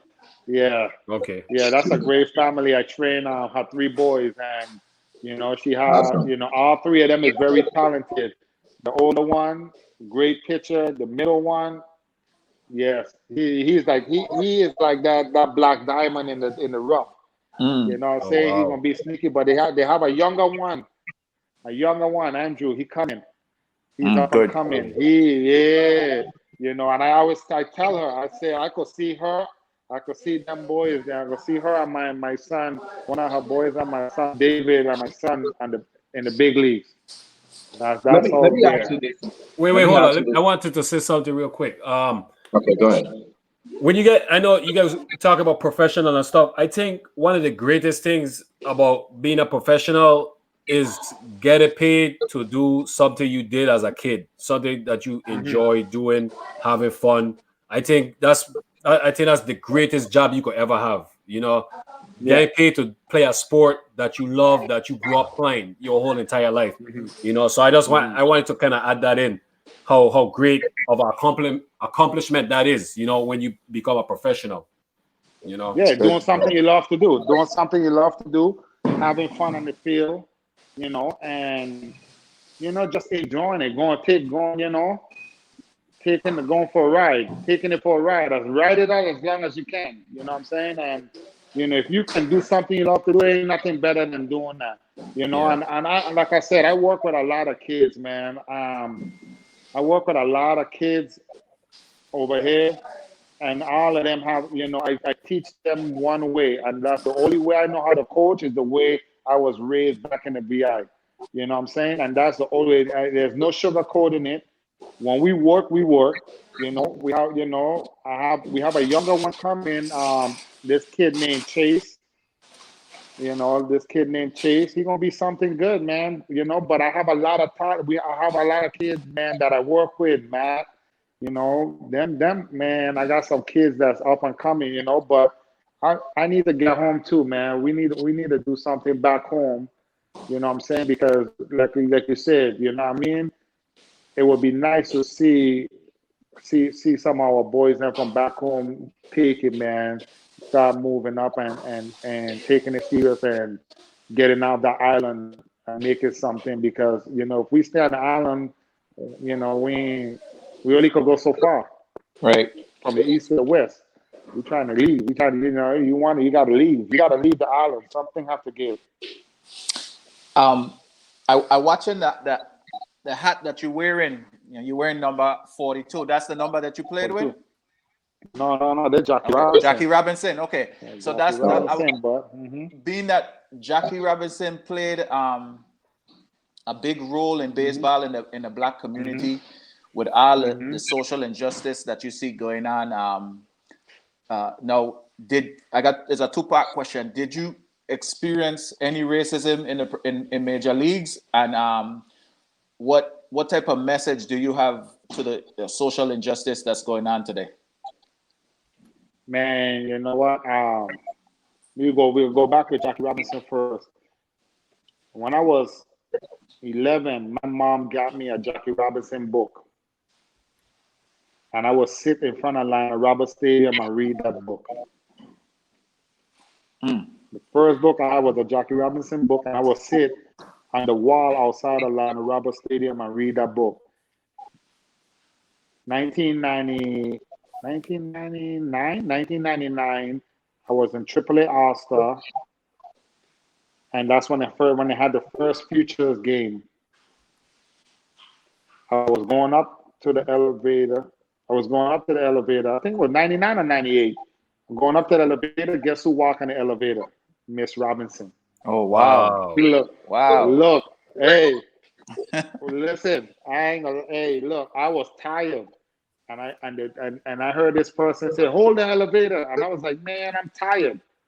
Shut the door." He's like, "Hold the elevator."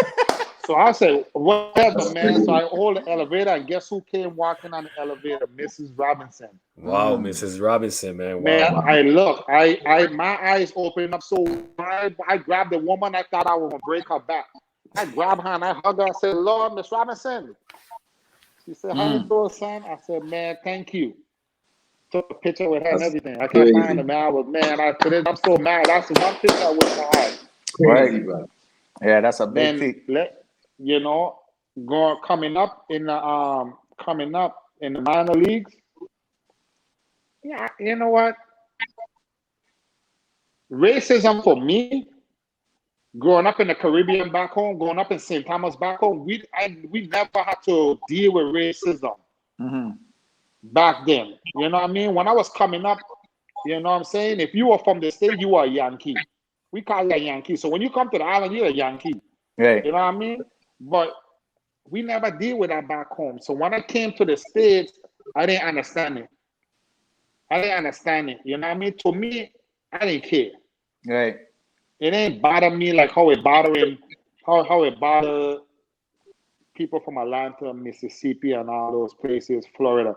It didn't bother me because I wasn't raised around that. So I didn't understand the level of magnitude of what it was. You know what I mean? So I remember when I was in Edmonton, Canada. We was playing in Edmonton, Canada. And I walk outside the clubhouse. I don't even think it was racism. I just think the kid didn't know. And a white kid came up to me, a little white kid, and he came up to me and he said, "Excuse me, sir." He wasn't even rude. He said, "Excuse me, sir. Why is your skin that color?" What? I swear to God, and I looked at him, I was like, huh? It threw me off for a minute. And I was like, but he was like 7, 8 years old, 9 years old. And I turned to him, I was like, well, that's That's how I was born. And he said, okay, thank you. And he left. Wow. And I look at him, I was like, what the fuck what did I just happen? So me, never witnessing those shit, I went inside the clubhouse and I was like, yo, to my boys, I said, man, y'all won't believe what just happened. They're like, what? A little kid just came up and asked me why am I scared in that car. A little white kid came up and look, the whole friggin' place outside the city because you black and ugly. Yeah, I said, man, y'all full of shit, man. So I went back and so I said, man, y'all too much. And that was one, and then I didn't witness it until we was in Louisiana. It was after a game, and I was with my boys, Adrian Brown, and his family came from Mississippi to watch him play because it was close. And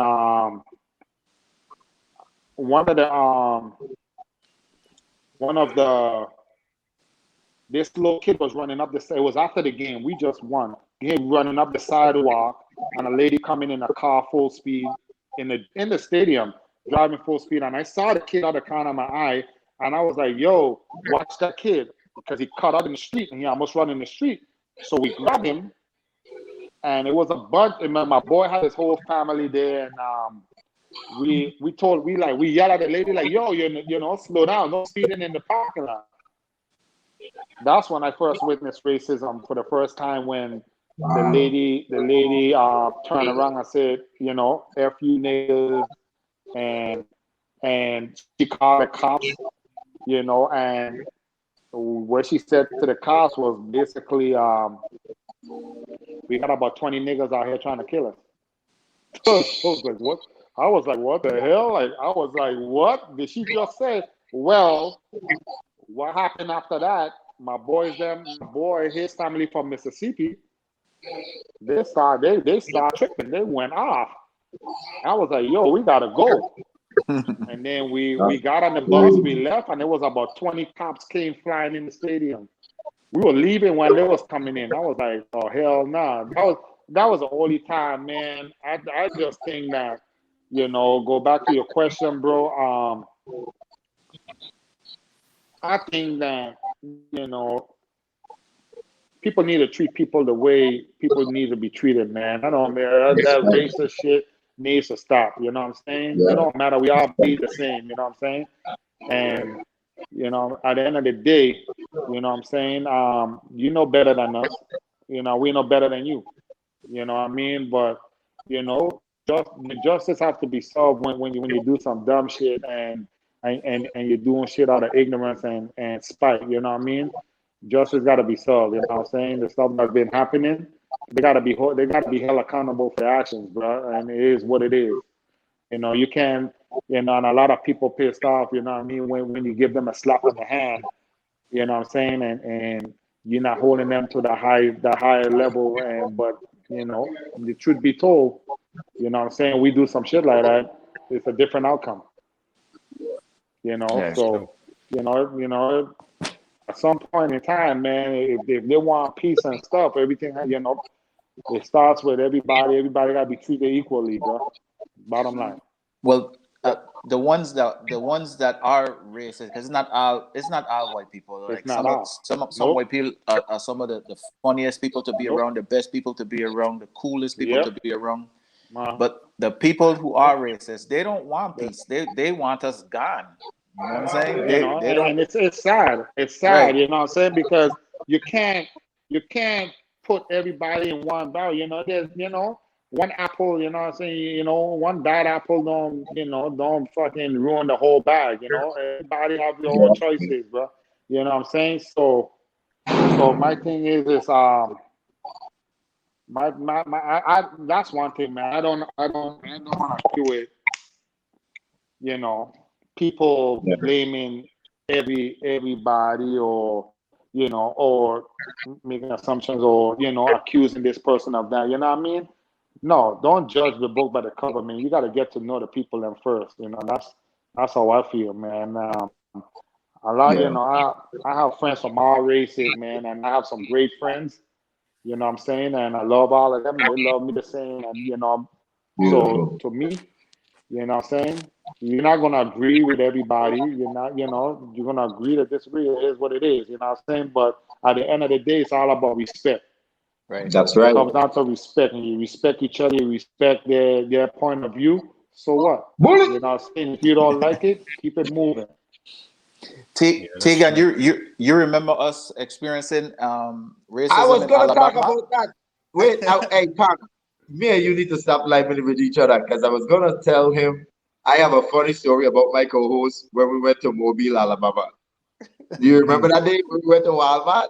Yeah. You want to tell the story? Go Well, ahead, go ahead. it was two. I'm gonna tell the one by is it Walmart or Waffle House? You sure when we went Waffle House? Walmart, one of them we went to, Waffle House. and then So the truck with all the white dude pull up and I tell you, we okay, you go ahead. You tell the story. we had a Waffle House not too far from our hotel. Like we in high school still, and we went on a trip to Alabama. So we had 3 teams there on the trip. We had 2 teams from St. Croix and 1 team from St.Thomas, Ripken. So a few of us walked down to the Waffle House to go get something to eat. I don't know what time it was. It was late, but Waffle House is 24 hours. So a group. It wasn't a group. It was 2 white dudes. 2 white dudes rolled up in a truck. We had waiting on our food, so some of us was chilling outside. And these dudes come out and like just looking, staring us up and down. And we in Alabama, so now Alabama is one of the biggest racist country in America. So 2 white dudes, walk up to we and ask why you niggers are here hanging out. It's like what? What? So we ain't never experienced nothing like that, and we got some We ain't testy. grew up like that. No, we got some testy people. We. So somebody was like, "What? Say that again?" And he said it again. Man, one slap, my son. Hey, and Yeah. we just trashed them man out there. He ain't know why hit them. No, not because we from here or wherever the case may be. We just trashed them too, like, and these are grown men, and we in high school. Oh, that didn't mean nothing. No. Nah, that's not gonna happen. Bullet. We just But real quick, you know what I mean? Because we ain't grew up like that back home, and what people when people don't understand is like there's the way you come at it, the way you come at us, you know what I mean? And we're the most respectful people. You know what I'm saying? But if you're gonna be disrespectful, it is what it is. right. You better be ready for some shit to go down. Yeah, and You know what I mean? I remember that say, they was man, not I ain't gonna ready. lie to you. Nope, I ain't gonna lie to you. That happened. I remember I was in North Dakota playing, and we walk out the store or something, and this truck full of some white dudes walk by me like, "Get you, nigga!" I said, "Hey, let's go, buddy." I said, "Hey, let's go, God damn it. We in North Dakota. I don't know where we at. We in North Dakota. Your ass ain't gonna find us lynching no goddamn tree. We gone. Take us back to the hotel. Quick. That's it. One time, yeah. But yeah, man. You gotta be very Believe careful. We were you do. fortunate not to get in trouble because the police But came and yeah, everything. Because Yes, sir. I not this is not nothing I'm condoning. I'm not condoning violence. We were nope, very young. no, It was a bad yeah. decision on our part. But partner could not walk after we got he could have barely even stand up on his foot after we get done because Yeah, it kind of really touch us and coming up we yeah. always hearing the stories we The story. it was he just picked the wrong group the wrong time he came to the Waffle House and said the wrong words out of his mouth and Yeah. we were lucky because our hotel, like I said, it was across the street from the Waffle House. So they came there looking for us, and a few of us, Yeah, I for think trouble. a few of us went down to answer questions to the police and so, but they didn't really press no charges or nothing. But we were very fortunate for that though. Yeah, man. And it's sad. It's sad, but you know what, man? And they, it's just sad at how some people think, man, and the mindset they, some people are, you know what I'm saying? And you know, some people gonna be themselves, man. They're gonna do, I say, dumb stuff, you know what I mean? But at the end of the day, it's like you don't worth my time. I say talk is cheap. As long as you don't touch, as Right. long as you don't touch me, we good. You Yeah. know, as long as you don't touch me, we good. I'm like you. I'm not a product of the environment. Like I didn't experience it growing up. So like my feelings, I had to grow into it. Like now as an Mm-hmm. adult, I developed these feelings like towards racism and just seeing Mm-hmm. all the stuff that's going on with the way how police treat black people versus that treat white people. It's like ignorance, man, and it And really it's don't. and the thing about it is, sorry to cut you off. It's not No, you're all good. police like that. You know, it's not all police like that. It's not all law enforcement like that. You know, what I'm saying there's some of the bad apples that. The sad part about it is that you feel like you have to protect being in law enforcement.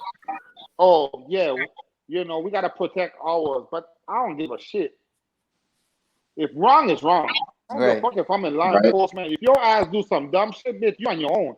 I'm right, not gonna agree with that. I am, you know, because it's not all law enforcement officers, white officers, you know what I'm saying, have that mindset or mentality, you know what I mean? It's always one dumbass in the bag that wanna abuse their fucking power and do some dumb shit. But the other part is that you know that he's doing something wrong. You should speak up too because you just as damn guilty if your ass is there. right. You That's got what I'm saying? Is that that's one of you the liable? You that's one of the liable too. So fuck it. that's one of the biggest thing I feel like they need more of. If you see your colleague, like I watched a video today, just today I watched this video. This white man, a police officer, was arguing with a young dude. Like I guess they were protesting and doing whatever. And Mm-hmm. he directed his attention to one dude, like backing the dude up, eyeing him face, testing the dude to do something. So there was Mm-hmm. people, Antagonizing. right? So everybody like surround the police officer.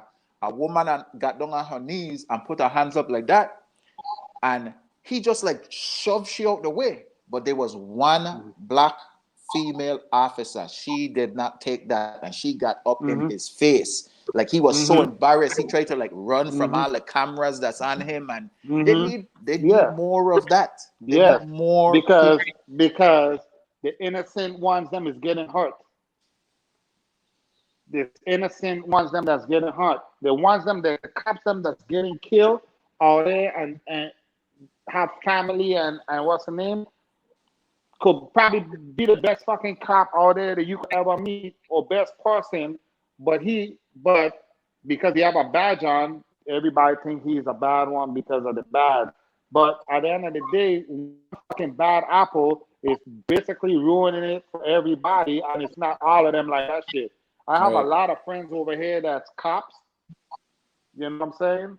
I have a lot of friends over here that couple of my friends are the police chief. You know what I'm saying? I have a lot of them. You know what I mean? The area we live in, probably 80% of them is cops and shit, and they play with my son. But you know what? They ain't about that racist dumb shit. They don't out there doing all that dumb shit. You know what I mean? Yeah. But at the end of the day, they gotta look over the back because of one dumbass over here did something in his division. So now you gotta be over your back, even though you doing your job. And what's the name, man?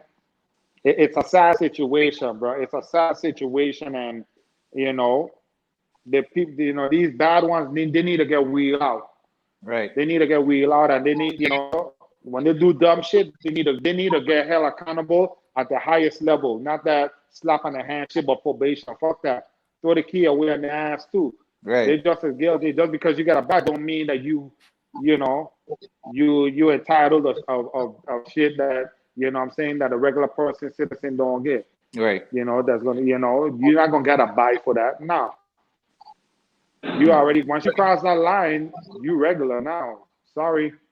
And that's how I feel they all that's how all of them need to be treated when you do some dumb stuff, man. They definitely need to be held accountable.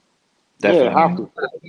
to. At the highest standard too. Not no damn probation or none of that shit. What are Right. you Yep. telling us? That's why people are mad because of what's going on, because you're giving them a slap on the wrist. Yeah. Nah. Once you pass that level, once you pass that level of abusing your power, you done. Yeah. That's true. It shouldn't be no break, because that person that died, you ain't give him a break, or you hurt, you ain't give him a break.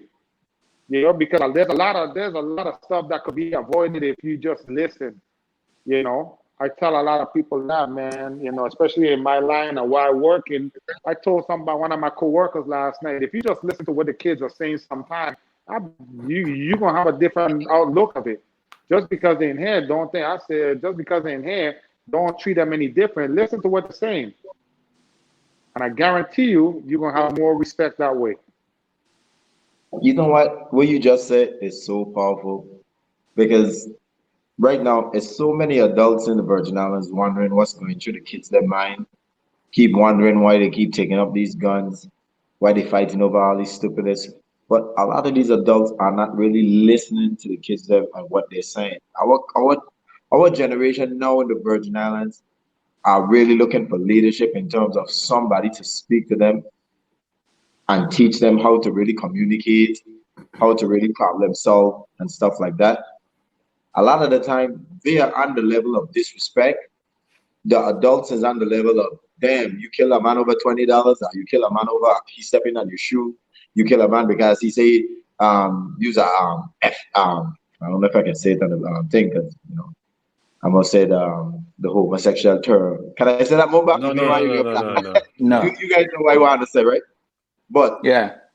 they are only looking at the face value, but the kids them, they are studying about the disrespect. And so many adults don't know how to connect with the kids them in terms of, dude, you guys need to reason it out. You guys need to talk. You guys need to say, hey, man, what's the consequence of you killing him because he stepped on your shoe? It's not about the shoe he stepped on. The dude feel that he got disrespected. You know what I'm saying?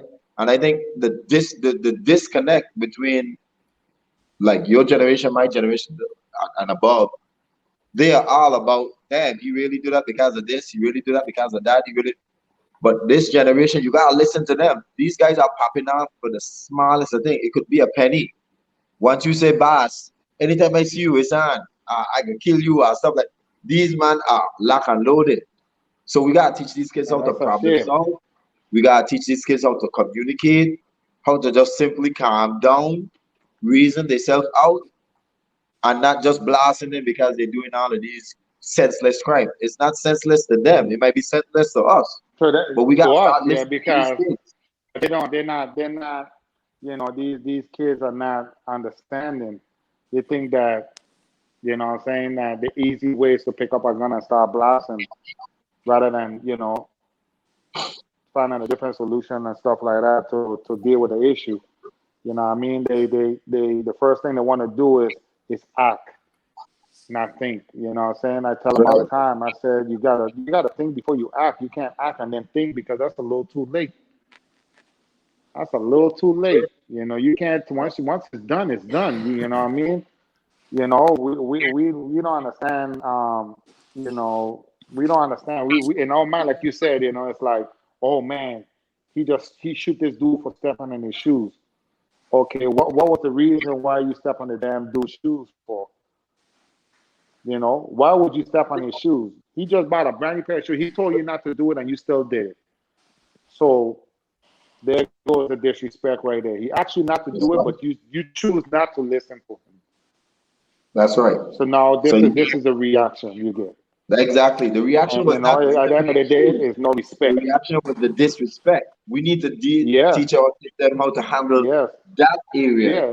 Because once When our they kids them start, are yep. getting disrespected, they are acting out without thinking. Acting, yep, yeah, yep. Because like the bottom line is, I work with a lot of different gangs.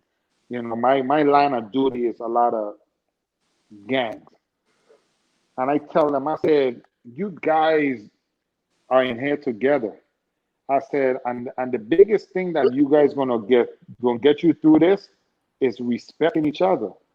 If you know he don't like this, and this word is a diss to his gang, Why are you going to say it? You know Exactly. what reaction you're going to get when you do that. So choose your words wisely.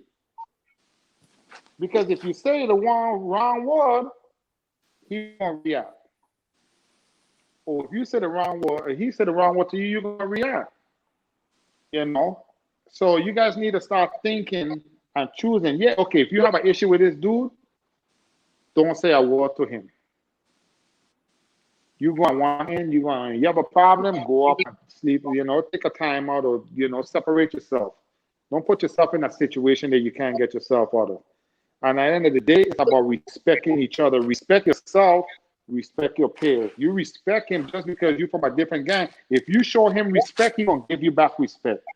Like I tell her, respect is earned, not given. So if you Right. want to be disrespectful, the way you come at you, if you come at him, and I tell him, if you go at him sideways, what you expect him to do? Come back at you sideways. If I come at you Exactly. sideways, I don't care if I have if I'm older than you. If I come at you in a disrespectful way, I expect you to come back at me in a disrespectful way. Now I can't get mad at you because I already crossed that line. Right. You got what I'm saying? I expect you to do that. But if I respecting you and I come in at you in a respectful way, I expect the same in return. Now, if you Exactly. don't give me that, then there's consequences to your action. That's right. You're That's speaking to my how it does spirit for you. because these guys at the panel will tell you I had to deal with that just past last week. And I would just like to Mm-hmm. let a lot of people know, even the older generation, my grandmother Mm-hmm. always say sticks and stones don't break my bones, but words don't do me no harm. But Mm-hmm. in this generation, The I words figure do out harm. the words are the one that really do the most harm because remember it's a two-edged sword. Absolutely. Words, WORDS, you turn it around, it's Mm-hmm. sword, SWORD, sword. Mm-hmm. It's a two-edged sword. So when you say words Mm-hmm. don't do you no harm, yes, it don't do you no harm, Yeah, but it you does. can say the wrong thing. And when you say the Yeah. wrong thing, that sword will come Mm-hmm. out. That S will switch to Mm-hmm. the other side. Yep. So it's a two-edged sword. You know Yep. what I'm saying? So Hmm. our kids, them, they are just spitting words, but they don't understand. You gotta They watch where don't you spit. understand the value. Yep. You know what I'm saying? Because that Yep. word will turn Yep. into a sword. And when Mm-hmm. you diss somebody like that, it's a long way back. You know what I'm saying? So you gotta watch what Right. you No, you say. can't. Spit like And that you goes want with it. everything. That goes with everything. Not just violence. That goes with everything in life these days. You know what I'm saying? Where people don't really. People say, "Oh yeah, you could hit me, but I'm gonna bruise. I'm gonna heal." But when whatever word you choose or whatever word you say, just know that you know what I'm saying. People don't forget that. That shit That's right. sticks. You know what I'm saying? That shit gonna stick with you. So you know what I'm saying? We all every to this day we all learning, bro. And I mean everybody go through that and deal with that. And we all learning from it, you know what I'm saying? And we still gonna learn from it. You know what I'm saying? It's something that you have to just deal with. But you know, like I say, I try to do is just think before I act. And sometimes it don't work out that way. I keep it real, you know what I'm saying? I act and then I think about it and it's a little too late. But I have to deal with the consequences to that. You know what I'm Right. saying? And you gotta be man enough to own up to or be Yep, to own accountable up to. to it. Yeah. Something that Absolutely. one of the viewers said, we were touching on the social injustice that's going on. Hopefully I pronounced your name right. Yacinda Granville. She said that not just cops but politicians and lawyers, they they took a vow to uphold the law, so they Hmm. should get a more harsher penalty when they break the law. And I agree with that. Oh What do yeah, of course. yeah? Yeah, What's your thoughts yeah. on I that? agree. Me, yeah. I mean, if you're gonna you take an oath to something, you are liable for it. There's consequences. If you mess up, you gotta take accountable for your action, bro. It is what it is. If that's not what you want to do, then don't get into it. So I Right. agree with it. I I agree agree too. with it. I mean, it's I not agree like, also. oh, because I'm a politician and what's the name, and I do this. And no, no, no, no, no. You're responsible. Everybody, like I said, there's actions to every, there's consequences to every action. So Right. guess what? I don't care what level you on, you got to deal with it. You know what I'm saying? And if you don't want to be in the limelight, don't put yourself in the limelight. Awesome. Love Hey, it. I loving everything I hear from you. Like I said, it was I glad I had a chance to come on tonight with Mumba and Tegan and meet you for the Man, I first time, appreciate it, because man. I am not a baseball person. I'm gonna be the first to tell you that, but I felt like I was tonight. Honestly, I love your It's story. baseball, man. It's baseball, man. Deep story, man. You know what, Mr. Nate? Like I said, where it started, man. Where it started and what I got into in life, you know what I mean? It's a blessing, man. You know what I mean? Coming from an island that's only 30 square miles, being the first one to make it after 30 years from my island with all the talent that came before me and after me, or you know what I'm saying, or came before me, you know what I'm saying, to be the chosen one. It was a blessing, man. It was a blessing, you know what I'm saying, and proud of it, man, and I don't regret it one bit, you know what I'm saying. The only thing, man, I would say I would love to do is, come back home. Like I was telling me, Dre, we need to go home and set up a Yeah. camp and do something, man. You know what I'm saying? I know Darren Compton and all those boys. I know Barry, Bash. I know Joral, all them boys be going on there every summer and stuff. You know, I think some of the old school boys them that needs to come that can join the new school them. You know Right, what I'm Love it. saying? And right. I and love it. and spread that knowledge because they new school. They new school, so their baseball mindset is different from mine. Mine, baseball has changed over the past, 10 years from when I was coming up. You know what I'm saying? Now, it's to me, it's a lot easier compared to when I was playing. Compared to when I was playing, it's the game, like I said, it's you get to the big league a lot easier nowadays days than when I was playing. You have to hit your way to the big leagues back in when I was playing. And pray there was an opening in the organization or on that roster for you, you know what I'm saying? But Mm. now it's a different ball game. So, but it is what it is, and you know, the game has changed. All the technology that's going on in the game, but at the end of the day, you still have to have that old school grind and passion. You know what I'm saying? You have that passion and determination and drive. Yeah, you know what I'm saying? It'll work out. Good. So, Calvin, I want to get to this question Renice asked a while ago. She asks, Renice James asks, what tips/technique you would like to share to enhance training at home that you may have learned? And what Yeah, yeah, hitting hitting. hitting I what's would, the yeah. name? I think the biggest thing is as a hitter is everybody is different. Everybody is different. You got to work to your strength, but to be a great hitter, you got to learn how to hit the ball to the opposite side of the field.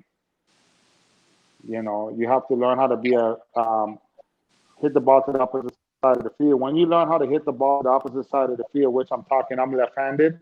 I'm left-handed, so I'm talking about from left field all the way to right field, not from right field. Not trying to pull. When you start learning to hit the ball from the big part of the field all the way around, you're putting yourself in a position to succeed. Also, you see the ball a lot better. You track the ball a lot better. You know what I'm saying? And you won't be chasing as many pitches as you would if you were a pull hitter. You know what I'm saying? Because it's a whole you have to wait a little longer. Patience. That by that approach, having that approach, you become a lot more patient because now you see the ball a lot longer, so you're not going to be so conscious of swinging, of flying open. So I think that as a hitter, work your way from the big part of the field all the way around. And when it comes to defense, quality work. Don't be lazy. Get down, catch the ball first, and complete the play. You can't do nothing without the rock. You know what I'm saying? The same thing goes with basketball, right? You don't have the Right. damn ball. How you gonna if you don't have the ball, how you gonna shoot it? That's right. Shit, if you don't have the base, how you gonna throw it? Right? So we gotta catch the ball first. You know, when you slow the game down by doing the basic stuff. You know what I'm saying? Doing the basic. Don't try to do something. Don't try to do more. Sometimes more is less. Less is more. Sometimes less is more. You got what I'm saying? So you slow the game down, you do the basic, you catch the ball, you complete the play. Like it goes back to that word I talked about earlier in the segment. You know what I'm saying? Tact. You think, you anticipate, you concentrate. You put those three words together, you're one step ahead of your opponent. My question is like I want to be in your shoes. Like you in the major leagues, you up at bat. Like give me that feeling, that rush, that dimension or that zone that you put yourself in when you step up on that mountain getting ready to bat. Like how does that feel in the major leagues? I gotta eat. That makes sense. That's a great answer. Love it. I gotta eat. You're not gonna take food off my table. Right. You got what I'm saying? I had that mindset from young. You know what I'm saying? When I step in the box, there's no fear. I don't fear no one. I'm ready to go. You better be ready. You know what I'm saying? So I gotta eat. Just like how you want to eat, I gotta eat. I gotta provide for my family, and you know what I'm saying? And you have to do the same. So when you're on the mound, I know you're trying to get me out, but I know that I'm ready, and you know that I'm good. So you know if you make a mistake, you're gonna get burned. So I gotta eat, man. You know, when I step in the box to hit, I don't care. I mean, I remember we were in 2004, 2005. I was facing Roger Clemens. We was in Minute Maid Park, and first at bat, I flew out, right? And I'm running back to the dugout, and my coach stopped me. I got to the dugout, and my coach said, "Pick, what did you say to Roger?" I said, "Nothing. What the hell? What am I gonna say to him?" And I just got out. I'm fucking pissed. I mean, you know, I just missed my pitch. I'm mad as hell. So I ain't got nothing to tell him. You know, this Roger Clemens. Well, my coach turned to me and he said, "Dude, he stared you down. He stared you down all the way back to the dugout like you stole something from his mom." I said, Wow. "What?" I said, "What?" He said, "Yeah. He stared you all the way down until you put your back down like you said something to him." I said, "You know what? Well, me thinking, oh, you know what? I respect this dude." But when my coach told me that, I said, "Fuck him." Sorry for the language, you know what I'm saying? But that was my answer to that's what I told my coach. You know, I told him that, and I said, "You know what? I'm gonna give his ass something to stare next. Next at bat, I'm gonna give him something to stare." My coach said, "What?" I said, "I'm gonna hit that shit off the wall out there, off the train." Next at bat, I came up, he threw me a fastball. I hit that shit off the wall. Boom! I turned to him. I said, "Stare that bitch down," and I started running. Right? So next at bat, I swear to God, I was locked in because right there he lit the fire back under me. So I was like, "It's go time now. You just wake up the beast. You good, I'm good." Same mentality I had when I faced Pedro. You good, I'm good. Now I'm gonna show you. Now you want to stay? I'm gonna give you something to stare at. I hit home run. I hit a home run after Roger. Boom. Next at bat, he came. He struck me out the next at bat. He struck me out the next at bat. He threw me a 3-2 split finger. And when I tell you I was locked in, I swung over that ball. I saw the ball cross underneath my back. And I yell out, "Fuck!" Right? And he looked at me and I turned to him and I said, "Good pitch." I said, "Good pitch," because if you had thrown me another fastball, I would have hit that bitch off the wall again. And I walked back to the dugout. And my coach turned to me, he like, you are crazy. I said, nah, I'm not crazy. He just woke me up. I didn't do nothing wrong. Right. But that, but now the competitiveness come out. It was, so when I step in the box, man, it's I have a no fair attitude, man. I gotta eat, and I expect you to come with me. I expect you to come at me with your best. That's just how it is. You want to get to the highest level of the game, you can't fear nobody, pitching or hitting. No matter what. When you step between that white line, it's go time, man. It's bell ring. There ain't no holding back. You got to let it out, especially when you put in that quality work and you get yourself to that level to compete at a high level. It's time. It's go time now. It ain't no more holding back. Let your talent shine. Have you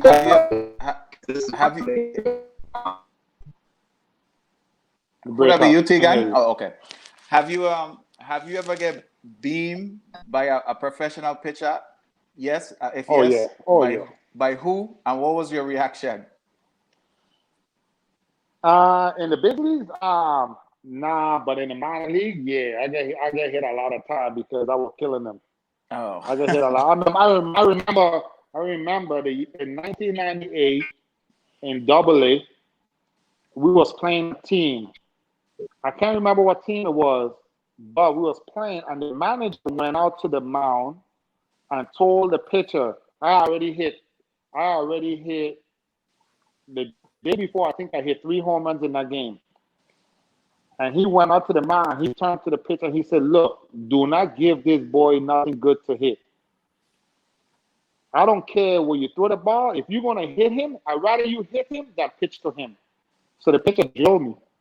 He drilled the shit out of me. I was so mad. I turned to the coach and I said, you know what? I got something for you. So the next at bat, the pitcher, he was like, hey, Pick, I'm my bad, man. I'm sorry, I said, I'm not mad at you because I know what your coach told you. You know what I'm saying? I know your coach told you to hit or don't hit him, put him on, or don't pitch to him. So he hit me, easiest thing, because he knew that there's a pretty good chance if he try to pitch around me, he's going to make a mistake and I'm going to get him. So he just hit me. He drilled the hell out of me. Wow. I said, I got you, man. So the next at bat, he like, I'm not hitting him again. So this time he tried to pitch around me. Man, I hit that ball like 6. I hit that ball about 600 feet, man. The coach yelled out to him, what did I tell you? So yeah, man. That's the thing. I'll tell you some good ones. That's the thing with pitch. That's the thing with baseball, man. It's so much that goes between the lines. There's a lot of mental, things that goes on, and players trying to get over you. Like you said with the Roger Clemens steering you down. And that's just how it is. Like with the pitching, me being a pitcher, when you face a hitters like you, they'll tell you, hey, if you're gonna miss inside, and if you hit him, hit him. And the reason why is because you want to make the hitter uncomfortable next at bat. Absolutely. And also with baseball, it's like, especially in the minor leagues, you play like a 4-game series. You play a 4-game. You play a 4-game series, or something. You play a 5-game series. So like with you, Calvin, you was a heavy hitter, so you getting all those home runs. That first game or second game or third game, they start to pitch you inside or hit you, make you uncomfortable. It sets up for the next couple games for the next pitchers to get you uncomfortable. But what's so crazy about it is that what made me the hitter I was a stubborn ass hitter. So if you hit me, people think that by hitting me would make me uncomfortable. It didn't. Yeah. All you did for me is take away one at bat for me. Make sense? So if you hit me, if I'm supposed to get 4 at bat a game, you hit me, now I got 3 at bat a game. So if I get 1 for 3, I'm hitting 333 rather than going 1 for 4. So I didn't care to get hit, or I didn't care to get walk. You got what I'm saying? So Yeah. what people they realize is that shit, hitting me or walking me was benefiting me because now I limit my at bats. Now I can hit for high average because all I need is one hit now, rather than two hits. So I think that was the stubborn part of me. So when people try to pitch me inside, I will be like, okay, you didn't throw that pitch for a strike. I'm not going to worry about the inside pitch because when you try to come inside, you're going to miss over the plate, and I got you. That's why when I go back to what Rafael Palmeiro told me at a young age, don't ever change your approach. You know what I'm saying? So that's the reason for me to be hitting 300 my whole career, because I was stubborn. If you hit me 2 times in a bat, I only got 2 more bats left for the game. I'm gonna get one hit somehow. And if you walk me, I'd rather go 0 for 2 or 0 for 1 with a walk than go 0 for 3 or 0 for 4. You feel me? So I was stubborn, so I didn't even care, man, to be honest. And that's what makes a good hitter. You got to be time.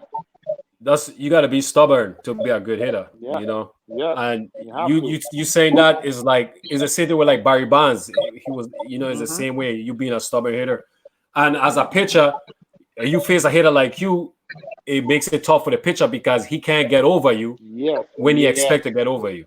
Yeah, You know, and that's absolutely, and that was my biggest thing as a hitter. I remember in 2004, me and Meiji was talking about this yesterday. He was like, dude, I have never in the history of minor league baseball, I have never seen a person started a season the way you started. In the first 10 games, in the first six to 8 games, I had 12 home runs. Right? Of the season. And Meidra told me, like, Pick, I will go into the clubhouse and they will come to me and like, yo, Pick hit another one. Pick hit 2. Pick hit 3. And then they would turn around. I said, where is he standing from? Second base? You know what I'm saying? Like, what the hell is he doing? But that year I hit 42 home runs. Jeez. And I missed a month and a half of the season because I got a concussion, but I missed a month and a half of the season. If I didn't miss a month, I probably would have hit 60. That's amazing, man. That's a lot of home runs. That's a lot. Yeah, but you know what, man? I think my stubbornness and my approach of staying in there and battling and learning how to hit with 2 strikes was benefit me, man. I had that gift. I don't know. For some reason, when I was like 16 years old, I started hitting the ball out of line of Rubber Stadium out of left field at 16 years old. 380 feet to left center field line, drive home out of line of Rubber Stadium, and I was like, damn.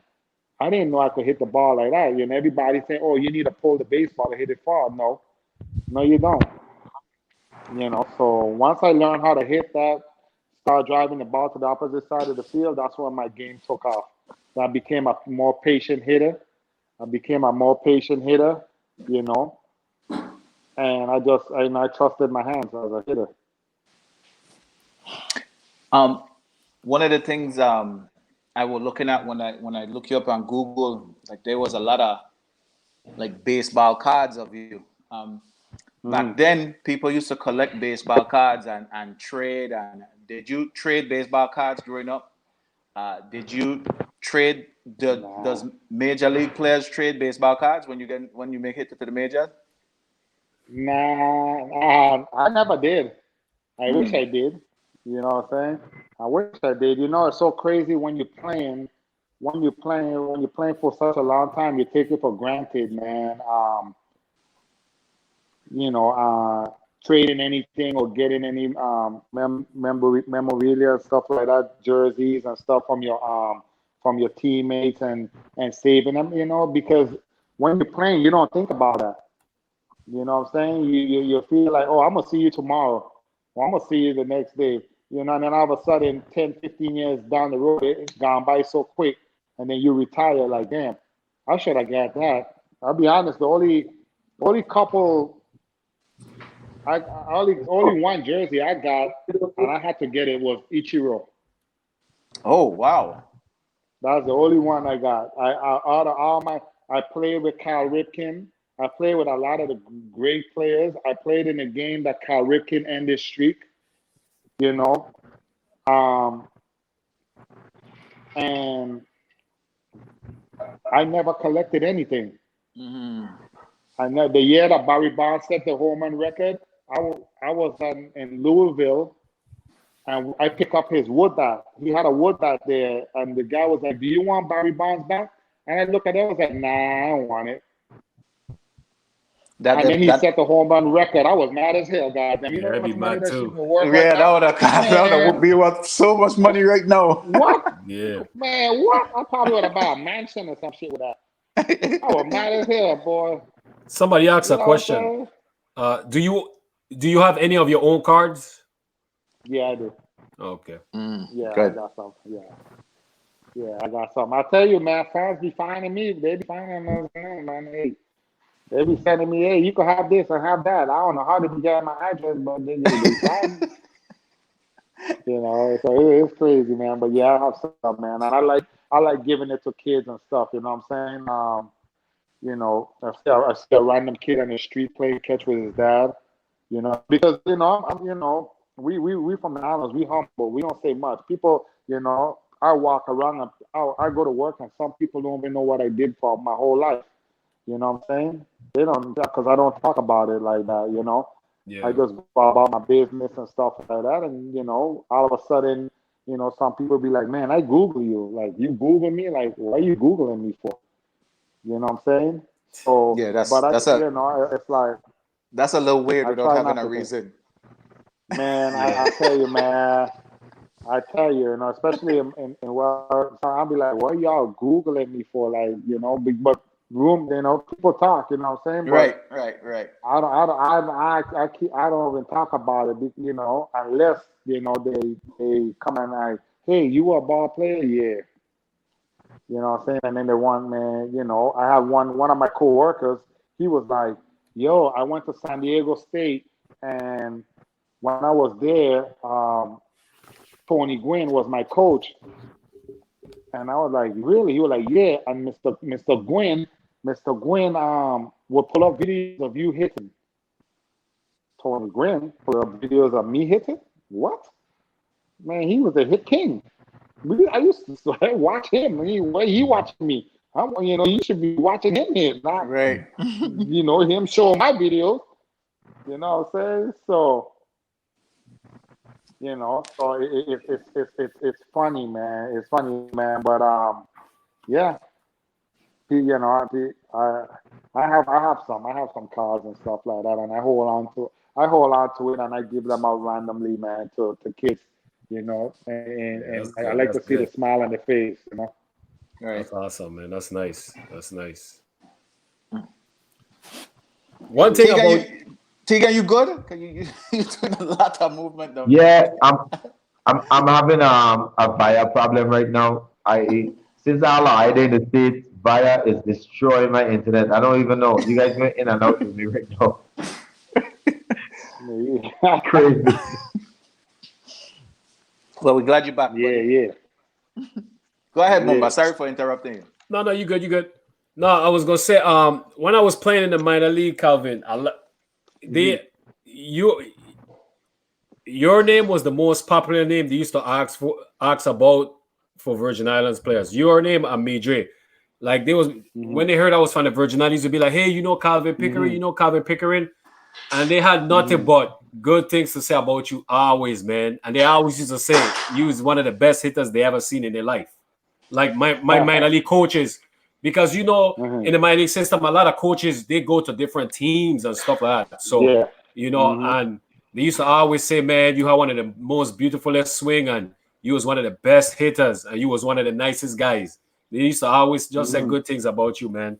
You know, I used to Yeah, always hear it all the time. So, you know, I just hearing your appreciate it, story, man. just hearing your story, you know, it just backs up everything they used to always say about you, man. So, you know, that's I awesome. appreciate it, man. Thanks, man. Hey, you know, thank you, man. I appreciate that, man. But you know, like my mom always used to tell me, man, you treat people the way you want to be treated. You know what I'm saying?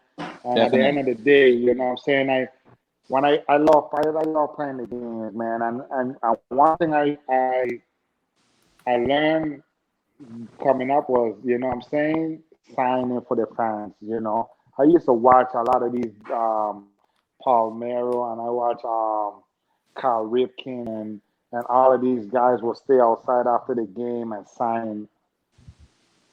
just sign for fans, you know, kids and stuff like that. And that was me, man. You know what I'm saying? Because they're the one that come out and watch us play. You know what I'm saying? They'll come and watch us play, and I think to me that's what I love doing, bro. You know what I mean? That's what I love doing, my boy. So yeah, you know, I just go out and try to be the best I can, man, and did my job. You know what I'm saying? But at the same time, you know, I probably I was a beat when it said between the white line. It was like, damn, boy. I think I was so competitive that yeah, you know, That's what it is. I didn't let it. I was competitive when you know, to be a good hitter, you gotta be competitive and you don't waste no bats. Yeah, I didn't like wasting anything. You know, I step on the court. You step on the court. Is you know, you gonna leave it all there. I always learn that if I come out the baseball field and I'm tired, I didn't do my job. So I try to leave it all there, you know what I'm saying? And I let every, you know, they don't trust me, bro. Hey, boy, look, I probably get short at every level, every league I played in because, you know, I didn't like wasting at bats. So, you know, I was too competitive, man. And I think that what took me a long way in the game, you know. But at the same time, it was all about respecting my peers and my teammates and stuff like that, and just competing, you know. Yeah, man, that's awesome, man. One thing stood out to me tonight one thing was that you, growing up, you was an amazing hitter. Everybody know you was such a good hitter, right? But a lot of kids could take from this is that you stayed hungry and you stayed humble. You never said, because you was great, you never took the game for granted. Like you said, I was always hungry. I was always aiming for the top. I was always aiming for the top. And I think a lot of kids could take that, you know, from you and stuff like that. All the recognition you was getting and stuff like that, you stayed hungry, man, and you kept grinding and you kept grinding. So that's important. And I hope a lot of kids could take that from you, you know, so. Yeah, because you know what, man? When I was coming up in Baltimore system, I was always trying to. It was two of us. It was Ryan Miner. Ryan Miner at the time was a NBA star, two-sport athlete. He went to University of Oklahoma, and he was basketball, you know, a forward. Okay. And he got drafted. He got drafted by us, but he also got drafted by the 76ers. So he was playing NBA and baseball. And we coming up together, they always kept us together. So we fed off each other. You know what I'm saying? We fed off each other.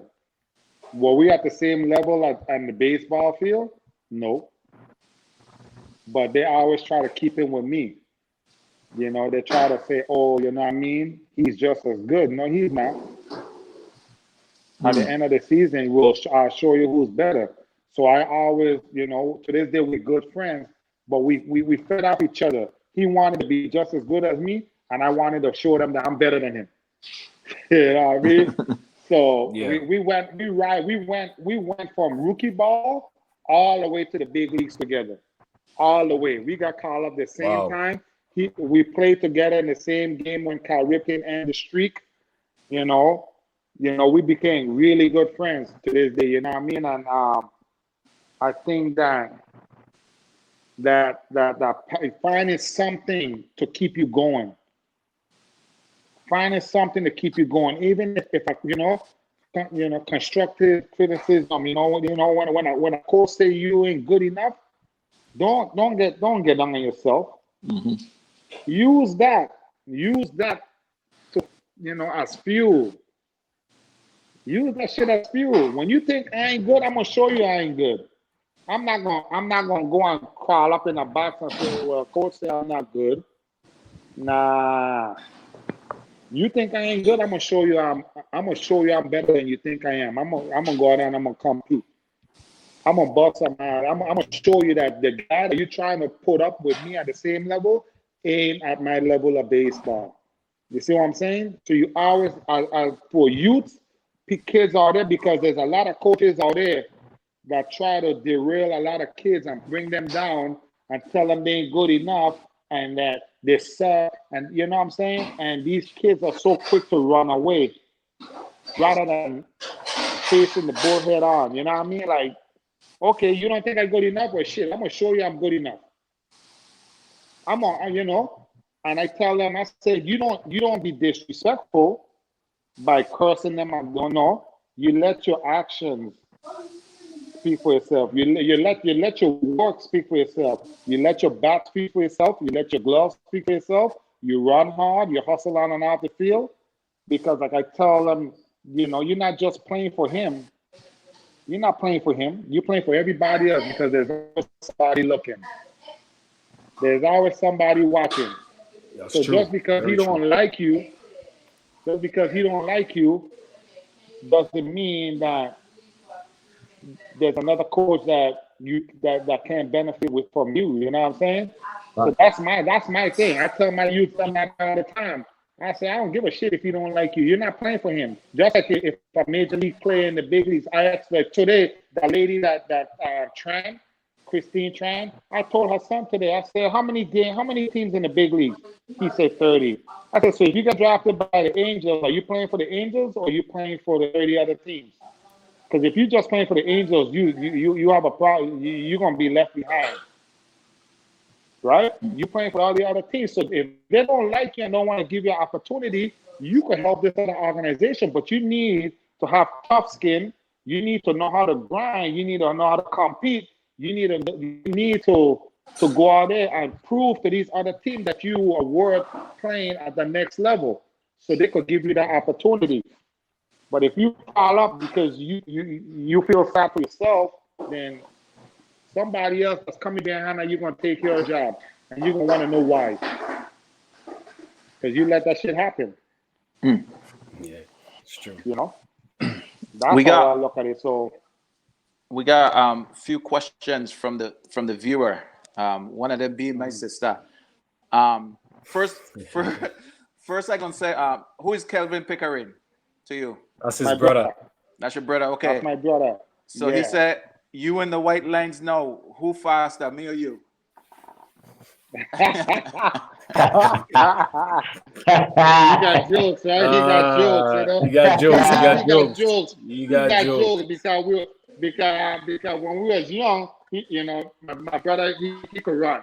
He went track, but I was bigger than him, and I beat him over there by foot locker. He gonna say I lying, but I beat his ass. He think I beat him in a race. And he gonna say I lying, but I got him. So he's asking, but he was skinny and I was bigger than he is. Yeah, you go on with that. You And can't beat then me. Go. we got we got two questions from Dwayne Crozer. What's your most memorable at bat, and what's your most memorable game? Most memorable, but that was my first big league hit. My first big league hit. Well, I got couple. But I would say my first major league hit was a home run off of David Cone. And then And most memorable game was when Cal Ripken sat out and end his consecutive streak. I played in that game. I was batting right behind of him, and I was on deck, I was getting ready to go on deck to hit, and that's when I realized that Cal Ripken wasn't playing. I was like, what's going on? And that was when he ended his streak. He ended the streak, the Iron Man. Yep. I played in that. I played in that. I played in that game. my sister. And the lineup card is in the Hall of Fame. Cooperstown. Oh, for real? Yeah. That's big. Yeah. So my name, when people go to Cooperstown and they see the line of card, you see my name. I say, hey, I'm in the Hall of Fame, goddamn it. Crazy. Yeah. But I look, remember. if I remember everybody watching. listening to this was Virgin Islands, right? And we ain't putting this thing in the record book. Something wrong with we, son. Right. Something wrong with me. I'm telling you. Yeah. This is history, pal. Yeah. I remember watching that game, that Ripken game. I remember watching that. It was showing everywhere. Yeah. Everywhere. He broke the streak. I didn't play in the one. I played in the one when he ended it. When he started out and ended the streak. Yeah, I played in that one when he ended the streak. Yeah. A question. This one from my sister. So my nephew broke his shoulder broke his shoulder in September of last year. What good exercises he can do to strengthen his arm again? He have the bands. You have those exercise bands. I would Yeah, say, the resistant bands. the resistant bands and lightweights and stuff like that. 3 to 5 pound shoulder dumbbells. exercise in the street. Yeah, yep. 3 to 5 pound dumbbell. Yeah. And Three- work his way back. 3 to 5 3 to pound 5 dumbbell is good for a 14-year-old. Yeah. You can also swim. It's not about the heavy. It's about reps. So you gotta build back up that strength and the muscle around that area to protect the area from getting injured again. Okay. So it's in the exercise bands. Basically you working the muscles around that area to protect the shoulder. Yeah, what I mean? we as pitchers, yeah. that's what we use to Yeah. strengthen our arms. It works out the little muscles in your arms, your shoulder, your bicep, tricep, your lats and your labrum, everything. So yeah. I will add in swimming too, Make Mumba, sure you because stretch. when I broke my leg, when I went back home for the summer in the VI, all I did every morning was swimming until I could get back. Sam will tell you, Yep, when I break my leg, back Sam and came in, he said I was a little pig, Yeah. but I had to get back fast. Yeah. Is she back in the islands? Is she back home? Yeah, she back home. Yeah, take him down to the beach and start swinging. Start yeah. swimming all day. Swimming is the best exercise. That's right. For something like that. You hear that, swimming, Gabriel? In the ocean. Go down on the beach and start swimming, doing a little 5, and then you can get those 5 pound dumbbell and do it in the water. You know what I'm saying? Do the exercises in the ocean and stuff like that, and then he go to work out. You know what I mean? Then he relieve some of the tension off his arm and stuff, being in the water and stuff like that. It's good exercise. That's she back home. She got everything. She got all the remedy back home. Yeah. Rub some bush on his shoulder. Yeah, for sure. Yeah, sports. Jacinda said sports massages also help with rehab. It reduces scar tissue. That's true too. Yeah, that's very true. Very true and very important. Yeah. Very important. Stretching. Make sure he stretches to keep the flexibility. Make sure he stretch to keep that flexibility in his arm, because what I'm saying, when scar tissue hits, then it becomes stiff. So you want to break up the scar tissue and make sure he's stretching. People don't understand. People think that just lifting weights and getting big, is the key to what's the name in baseball. You gotta be flexible. Yeah. You gotta be flexible. You gotta be able to, be agile and move around and stuff like that. You can't be a piece of plywood. You piece of plywood, you done. That's true. Yeah. So your brother dropping facts and knowledge. He said, if he's not mistaken, me and Calvin is the fastest brothers to sign with a professional baseball team from the Virgin Islands. That's true? Yeah. Yes. I think actually the first brothers. He got drafted. He ended up getting drafted by the Orioles. Yes, as a catcher, and his career got cut short. Unfortunately, he got hit in the head with a ball and started messing with his vision. You know what I'm saying? But he was a hell of a catcher, man. You know what I'm saying? But he could have run, man. He could have run. He was doing good, but yeah, he got hit in the head by a fastball, and he messed up his vision a little bit, and he played a couple of years, and that shut it down after that. Well, definitely that's a good segment that we definitely got to get he on to talk his story too. I think that would be inspiration to some kids out there too. He live home? Yeah, he back home. Yeah, Okay. he back home. Yeah, so definitely. The whole family back home. Yeah. So yeah, man. So we over 3 hours. We over 3 hours, Calvin. Good. Amazing. Amazing, man. Amazing. Amazing, man. We vibing. Amazing. I love it. We back on the corner. We back on the corner just Yeah, chilling. yeah. We back on Malikana. We back on Malikana chilling. Yeah, we vibing. We chilling. Man. We chopping it up, man. Yeah, big up Terry Byron. Terry, what's going on, my boy? Yeah, man. That's what it is, my son. You know what I mean? I don't really, like I say, I really talk about, my career and stuff like that, man. But at the end of the day, it's blessed, man. I'm blessed. Now it's for my youth man. My youth man coming up and coming, he's very talented. He's very talented, he's very humble, he's quiet, but the way when he step on the field, it's a different ball game, But I hard on him though. I don't know how. Sometimes I too hard. Sometimes I too hard. But I try to. What my thing is trying to make him understand, so make his game easier. For being so young, he's so knowledgeable because that's all we talk about.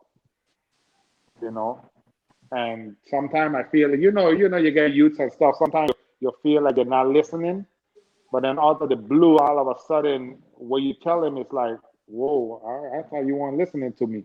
So sometimes I be kicking myself in the butt, you know what I mean? Because I be like, John, I should just I'm going to let you ride out. I'm going to let you go and ride out. Take the wheel, go ahead and show up here. And that's what he did this year, man. He first year high school ball. As a freshman, he already playing JV. That's good. You're already playing JV, and I tell him, okay, next year you're going to be a sophomore. What the goal is? We're going to be on the varsity team. Right. You're damn right we will be. You know what I'm saying? So that's the attitude. We ain't fair nobody, But I always put him in that. I want him to fail. I don't want him to be good. I want him to fail. That's my thing. I want you to fail because I know you're going to do good. My thing is I want kids to fail because when they fail, it shows me what type of player I have. Do I have a player that's going to cry, or I have a player that's going to find a way to get the job done? Yeah.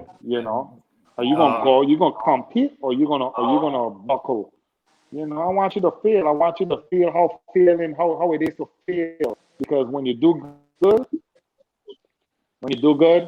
that's when dealing with adversity. Yes. Man. That's important.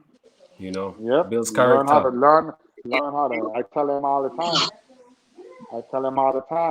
There's days I say in playing baseball, you're gonna fail more times than you do good. You're gonna fail more times than you do good.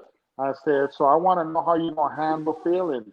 If you don't get no hits in a game, I expect you to don't get nobody no hits. You playing shots, stop any ball that get hit up the middle or anywhere around you is out. Yeah. So that's why, that's why I tell him there's two sides to the game, and that's the goal. You feel me? Yeah. He's in good hands, man. He's in good hands because you experienced it, you've been through the system, you made it. So he's in good hands, man. That's something that's important with especially with baseball. When I went into the minor leagues, man, it was a whole new ball game. And if you don't have I didn't have the knowledge of the minor league experience and the approach to take and and stuff and the decision making and stuff like that. So having experience, he's in good hands. So yeah, he's in good hands, man. Because when especially there, like you said, when I was coming up, man, it was like just like what you're saying, I had Roy Hodge. I had Roy Hodge in the system, you know. You know, and then Elrod Hendricks, you know. The only time I would see Elrod Hendricks was when, you know, I'm in the major leagues or Spring major training? league camp, you know what I'm saying? Yeah. Or spring training, you know.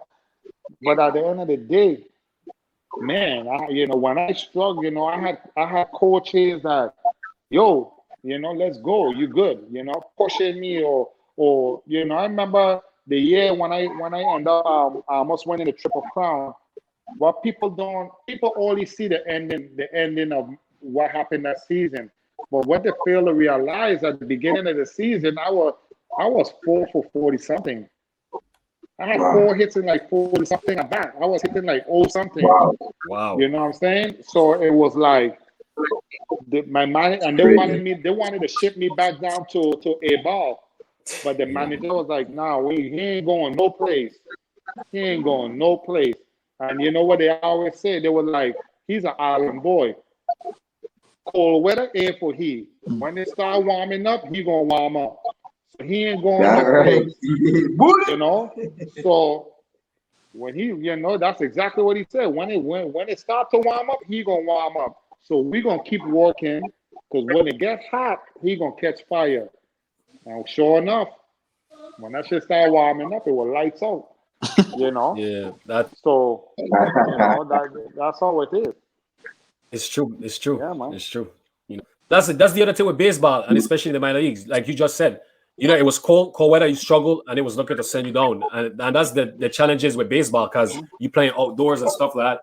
Like when I was a pitcher, same thing. You know, I'm pitching in 25 degrees weather, and I'm from the islands. You know, so you know, Yeah. so Like, man, anything it's under so 70 tough. degrees, that's too cold. Anything after 70 degrees, that's too cold. They don't understand.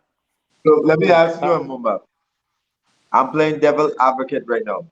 What advice would you have for the youths in the PI to get used to that weather? Put about 4 bags of ice inside their pants and in the back of their shirt and start swinging. What would be a good practice for the cool weather? Because you know we don't get no snow. Yeah. So what would be the practice? Tell you what. I'll tell you the secret. You go ahead and answer that, and I'll tell you the secret. Why I learn over the years, but go ahead and answer that quick. Oh, you want me to answer? Any one of you. Hey, go ahead, man. You do it. Okay. Why long somebody come to me and they say, Pick, it was in Omaha, Nebraska, it was like 30, 25, 30 degrees. No, Rochester, New York. And they say, hey, go inside and pour on some baby oil. Pour on some baby oil. I said, pour on baby oil for what? He said, baby oil gonna make you sweat. Man, that shit, look here. I went inside, I put on some atomic bomb. We had some heat. We put on some atomic bomb. My hamstring, my back, and my knees, shoulder. And I put on, I was baby oil. I look like a goddamn horsey ball when I step out on the field. I was shiny as hell. Shiny. Look. But I tell you what, though, I was the only one on the field sweating, though. I was the only one on the field sweating in like 30 degrees weather. They were like, what are you sweating for? Man, I was baby oil down. That shit kept me warm. That was a secret, boy. I should have known. I never knew about that one. No, and then in the 6th inning, go back in and douse in some more quick rounds before the inning starts again. Boom, gone, full game. I was the only one on the field sweating. And Kaya used to look at me like, "Where are you sweating?" That shit too, man. My baby oil shiny as it look like a horsey bar on the field.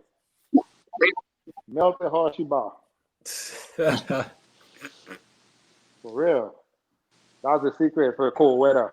Now y'all know. Yeah, I should have known that then, man. I never knew that. Yeah, I suffer. I suffer. What was your trick? I had Tiga, man. I'll be honest with you, man. I had no tricks, man. I just eat it up. I just suck it up. I had a dream, and nothing won't stop in my dream. That was it for me. You know, it was. Yeah, I should have known about the baby oil. I hate the cold. I still hate it. I just hate the goal. Yeah, I hear you say it with me, son. Yeah, I mean, yeah, for sure. Pang, any questions? Tegan, no question? Any questions? Anything? Not good. I asked all the questions that I had, and my only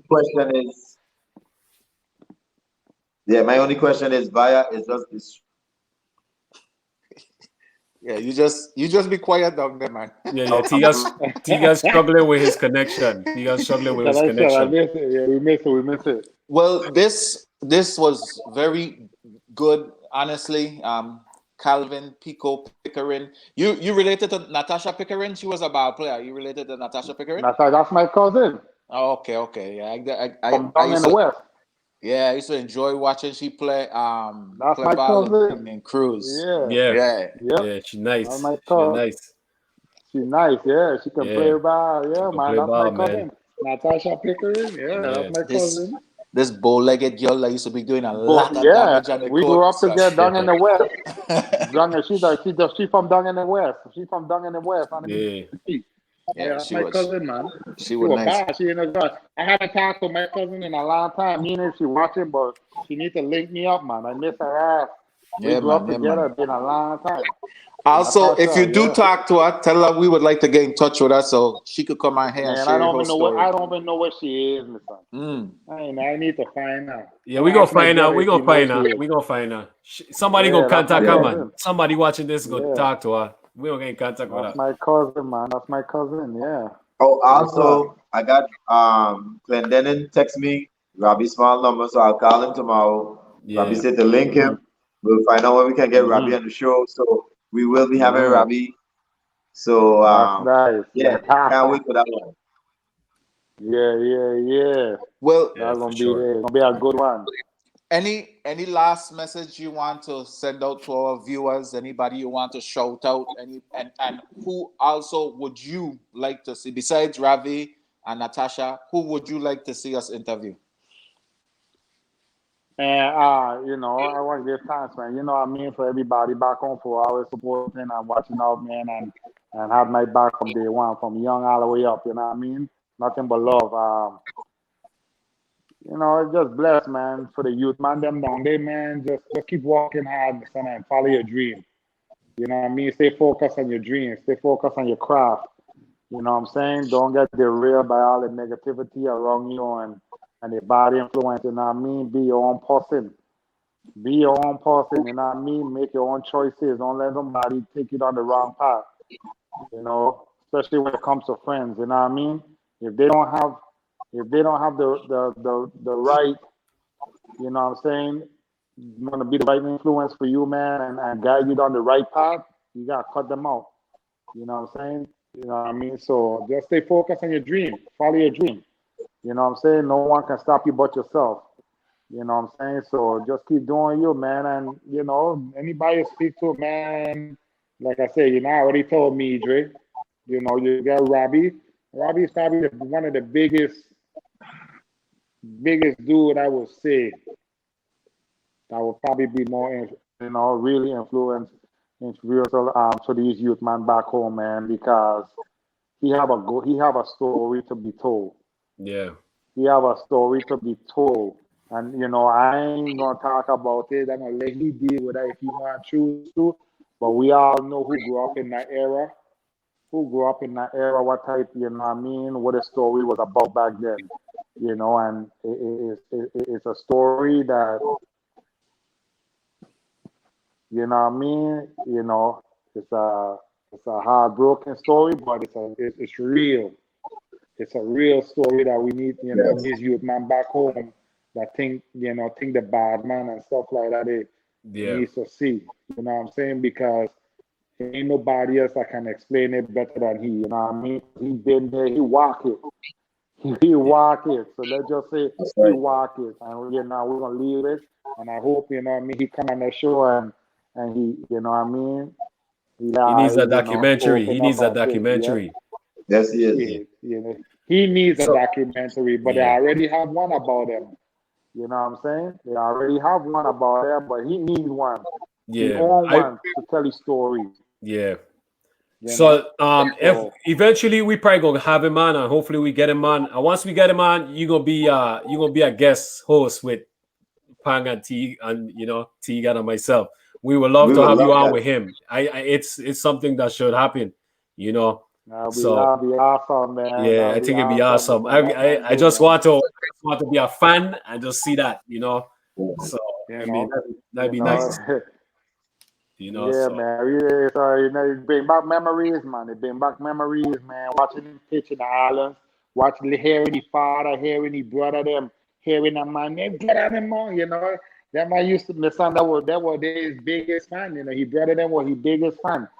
Boy, Eugene, all of them, man. My son, they love that. When I do on the mount, he was a lion, my son. He was a beast. I never see somebody throw the ball like that dude, my son. And man, it's gonna be a good show. You gotta do that. It's gonna be a damn good show, my son. yeah, And people need to hear his story because he could write a friggin' book. That should be #1 selling book if he write a book. That I shit absolutely. agree. real. I agree. Totally agree. Well, for me, I will speak first. I mean, for your story, man, it's been a pleasure. I know I came on late, but man, you gave me a lot of goosebumps because it just shows no matter what sport you're in, when in terms of just you have one mindset in terms of this is what I want to do, this is my goal, you got to believe in yourself. Man, you just knock it out of the park for me. Yeah, That's a at the good end of the day. statement. I didn't I even meant to appreciate say it, that, but man. because you play baseball, it actually fits. You actually knock it out the park for me. I just, I man, appreciate it, man. awesome. I appreciate it, I am man. proud of And you. you guys did your thing too, man. You know what I'm saying? In different sport, in basketball, you know what I'm saying? You playing overseas, you playing in Iran and stuff like that. Hey, bro, my son, look, I can only imagine the stories where your ass have, you know what I mean? I At know, right? time, so that's all crazy. Like, you know what I'm saying? We You just got we some just crazy hear a one. little bit Pang of in the the Pang chest shit, was a laughing, chip on the you beach, know. Pang but laughing. Yeah, man, I you enjoy your know, story. I can only imagine the story them, you know what I mean? And you know, everybody have a story to tell, you know. It's That's true. Especially right. when you're coming from out where we come from. There's a reason why we got to where we got to. You know, we ain't get there for without without the grind and struggle. You know, we Right. have the dream, and we had a dream, and we went for it, my son. They will do or die. It won't like I have a second number 2 option. Okay, well, if this fail, I'm gonna do this. Nah, it was shit. If we fail, I'm back on the islands. We ain't failing. We can't fail because we ain't Right. going back to live on the island without no. We're gonna make it work and we're gonna find a way. Now after we make it, yeah. No, you know what I mean? Like I tell me, Jimmy, son, we need to go home and let these youth man hear our story too because we all have a story and where we come from, my son. True, You Well, know, yes, I would man. love to coordinate nobody that. don't know. Yeah. I would love to Nobody coordinate know. you guys coming home. Sorry, we have a little delay. Yeah. I would love to Yeah, coordinate yeah. that with obviously Calvert White. You know, he's the commissioner of sports park and recreation now. So once Oh this yeah, yeah, COVID yeah. done, you He guys and want to come Bukim, right? home, Bukim. we can work something out. Yeah, him. I think my cousin Bukim Lincoln Martin too. Yeah, that Yes. boy. I don't know if he's still doing it. Yeah, that my cousin and stuff like that. So yeah, yeah, man. You know, we've been talking about it, man. Me and Jay and stuff like that. You know what I'm saying, to at least come home and do something, and it would be nice to bring the old school and the new school together and go there and just have fun, son. You know. Go there, have fun, chop it up and talk and spread the knowledge that we have. Everybody have a different story, you know what I mean? But at the end of the day, man, we all boys, you know what I mean? And we know what it takes to get out the island and what type of war ticket it takes to get out the island. You know what I'm saying? So Love it, man. Yes, sir. Well, it was for me. It was a pleasure meeting you. Thank you for sharing your story. It was a warm felt story. It's a successful story. Yeah, you made it to the top. You play on the highest level, and that's all we could dream of. So it was a pleasure coming on here tonight. I thank Mumba for asking me to come on to join. These interviews is like always fun for me. I love sharing stories, and I love hearing stories. So, you know, this is, I feel like a kid like all over again. And like you said, like listening to the things, even though I didn't play baseball, it made me think of a lot of games that I used to go to and watch and see, get an insight of why you used to go through. So this was lovely, and you know, it was a pleasure meeting you, and just keep doing your thing, keep spreading your word and sharing your knowledge, and good luck on your job, because you're in the right place to touch the right people that need it. You know, so and I respect the type of work that you do, because you know, correction officers don't get a lot of respect, but they play a big role in the reform of some of these youth men. So and some of these men that goes to prison. So thank you for sharing your work with us tonight. Thank you for having me, man. Thank you for having me, man, for sure. You know what I mean? It was a pleasure, man. You know, when Mumba asked me right away, you know what I mean? I ain't even second guess it, you know what I mean? You there I am. You know what I'm saying? Anytime you want to chop it up, I hear it. You know what I mean? You know, just because, you know what I mean, this is me, man. This is me. I always been this way. It ain't gonna change. You know what I mean? So, you know what I'm saying? Anytime, son. Anytime you want to chop it up, we could chop it up.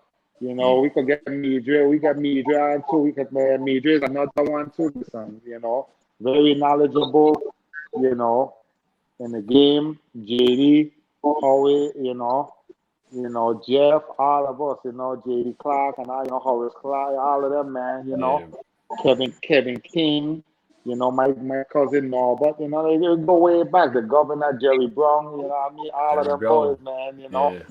You know, these are guys that come way before me, you know what I'm saying, that I look up at, you know. So I was just, like I said, fortunate, my son, I'm blessed. And that's all I like to say, man, blessed, and there ain't nothing better to. Well, for me, man, for me, it's a dream come true to have you on, man. You know, I'm a baseball guy. That was my first sport, playing baseball. I used to always hear about you and many other baseball, you know, legends in the Virgin Islands. So it was just an honor, and it was a dream come true to have you. I got a chance to, you know, have dialogue and celebrate and honor your career, man, and everything, man. So I appreciate it, man. You know, much love and much respect, man. You know, you're a true legend. I've been in the minor league system. I know how hard it is to make it to the major league. And if you can make it to the major league from a small island, St. Croix, St.Thomas, St. John, that's historic. And hopefully the goal for me is to see a Hall of Fame in the Virgin Islands, so everybody got a chance to have their legacy live on forever and ever and ever. Because we got a lot of talent on both sides. You know, football. You know, Jeff Faulkner. You know, from Cruz, right?